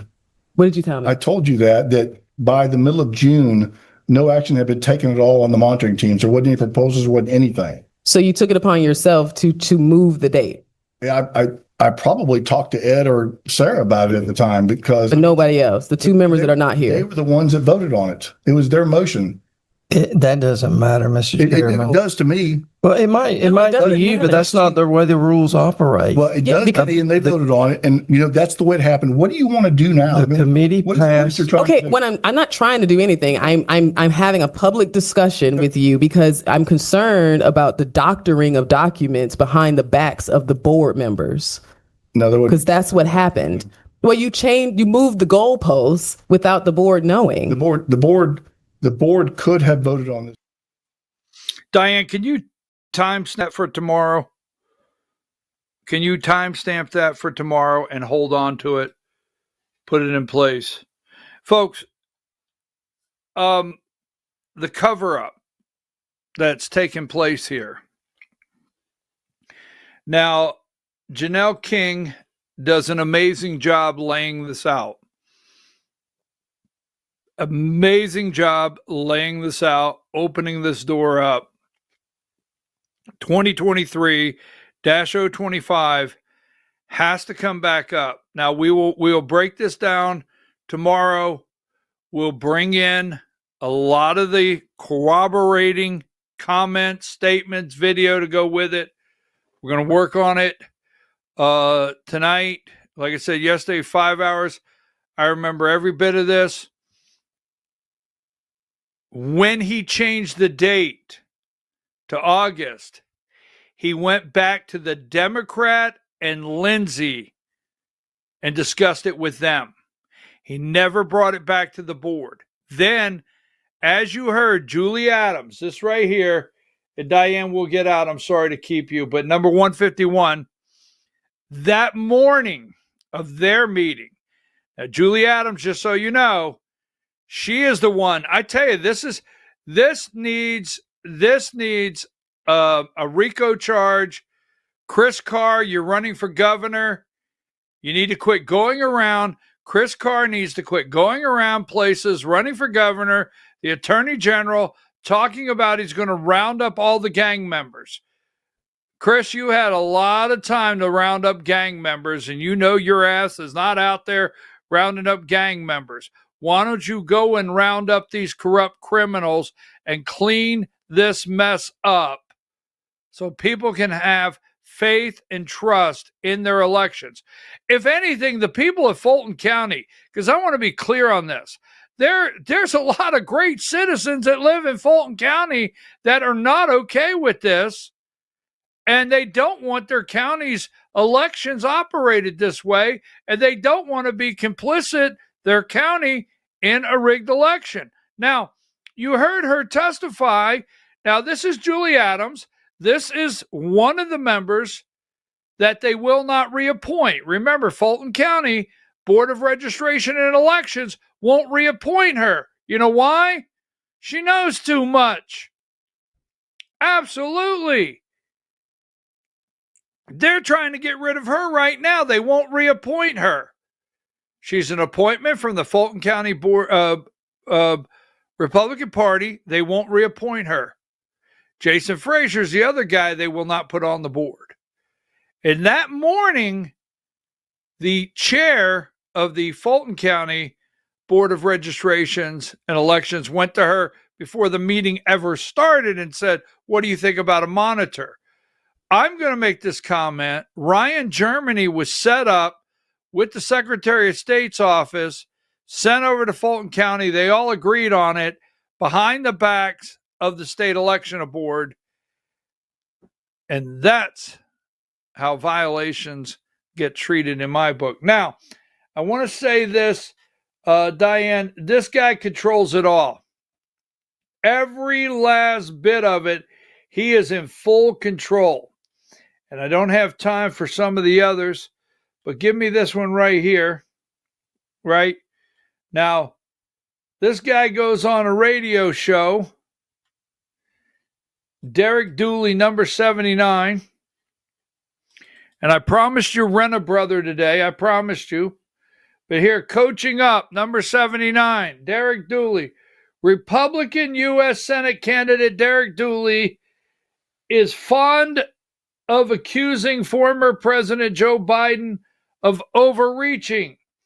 During an appearance Wednesday at the University of Georgia, he was asked whether President Donald Trump abused his power by encouraging the mob that attacked the U.S. Capitol on January 6, 2021. The former football coach said, "What matters most is trust in our election system." What? Our AJC colleague Fletcher Page reported. Now, number 80. And he backed the 2021 rewriting of election rules championed by Governor Brian Kemp. That's SB 202. This guy's out campaigning, knows nothing about Derek Dooley, what's going on, if he was truly interested, but he was taught by his handlers, say what we really want is trust in our elections, and SB 202. He's taught a couple things here. I think the elections in 2022, now listen to this guy. I think the elections in 2022 and 2024 gave the voters trust that we're doing the right thing. Now, having said that, we're always got to stay vigilant. Every election, we got to stay vigilant. I mean, it's the human condition, right? That's why we have officials at football, right? Come on. This is the candidate you're supporting out there? We have to stay vigilant. This is it. This is the guy that didn't even vote. Now, rent a brother, right? Rent a brother. I know people get mad. I'm going to do it. We're getting out, Diane. I sincerely apologize. Give me number 73. This is Team Dooley. Brian Kemp of Georgia knows what it takes to win in Georgia.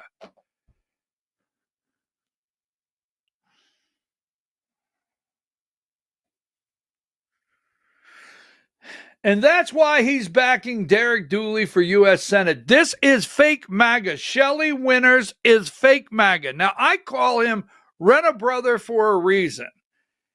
Because he will carry the water. He will carry it uphill, downhill. He will carry that water. He can be purchased. How much? Here's my sign. This is what his narrative, he will sell his narrative. He will run anything to the highest bidder. That's my opinion. That is it. This is Rent-A-Brother. And let's hear what Rent-A-Brother has to say. Give me video 1. And finally, and this is one of the big reasons why I support Derek Dooley for U.S. Senate in the primary. This is one of the big reasons. I trust Governor Brian Kemp. I trust him. And if he likes Derek Dooley, and I looked at Derek Dooley, and I looked at his opponents, I said, I like Derek Dooley as well, because I trust Governor Kemp. Number 16. Hey, Debbie, I just want to ask you, that's Rent-A-Brother. He gave us his reason why. You guys can attack me. Oh, how racist. Oh, how racist. Oh, how racist. Go ahead. Is that why you're supporting Derek Dooley? Do you believe that things are better now in 2022, 2024? We're vigilant. Did you turn on Donald J. Trump? Do you trust Brian Kemp? That's why, because Brian Kemp knows how to win. Poor little Debbie Dooley, right? Remember what I said? The reason I played Joe Rogan? Or you don't want to fix it. Or you don't want to fix it. We are working on the cover-up, the corruption, okay? The cover-up, the corruption in Georgia. Diane, thank you very much. Let me give you 3 thank yous very much. Thank you. You know how to text me and how to get in touch with me. We will be putting all the parts together, all of them. I'm going to make a comment tomorrow about Janelle King. Yes, I'm going to make a comment tomorrow about Janelle King. You want to tune in? Diane, I'll see you at 8 o'clock in the morning. I'll see you at 8 o'clock in the morning. I guess I better get to work on all of my research I'm doing. Take us out of here.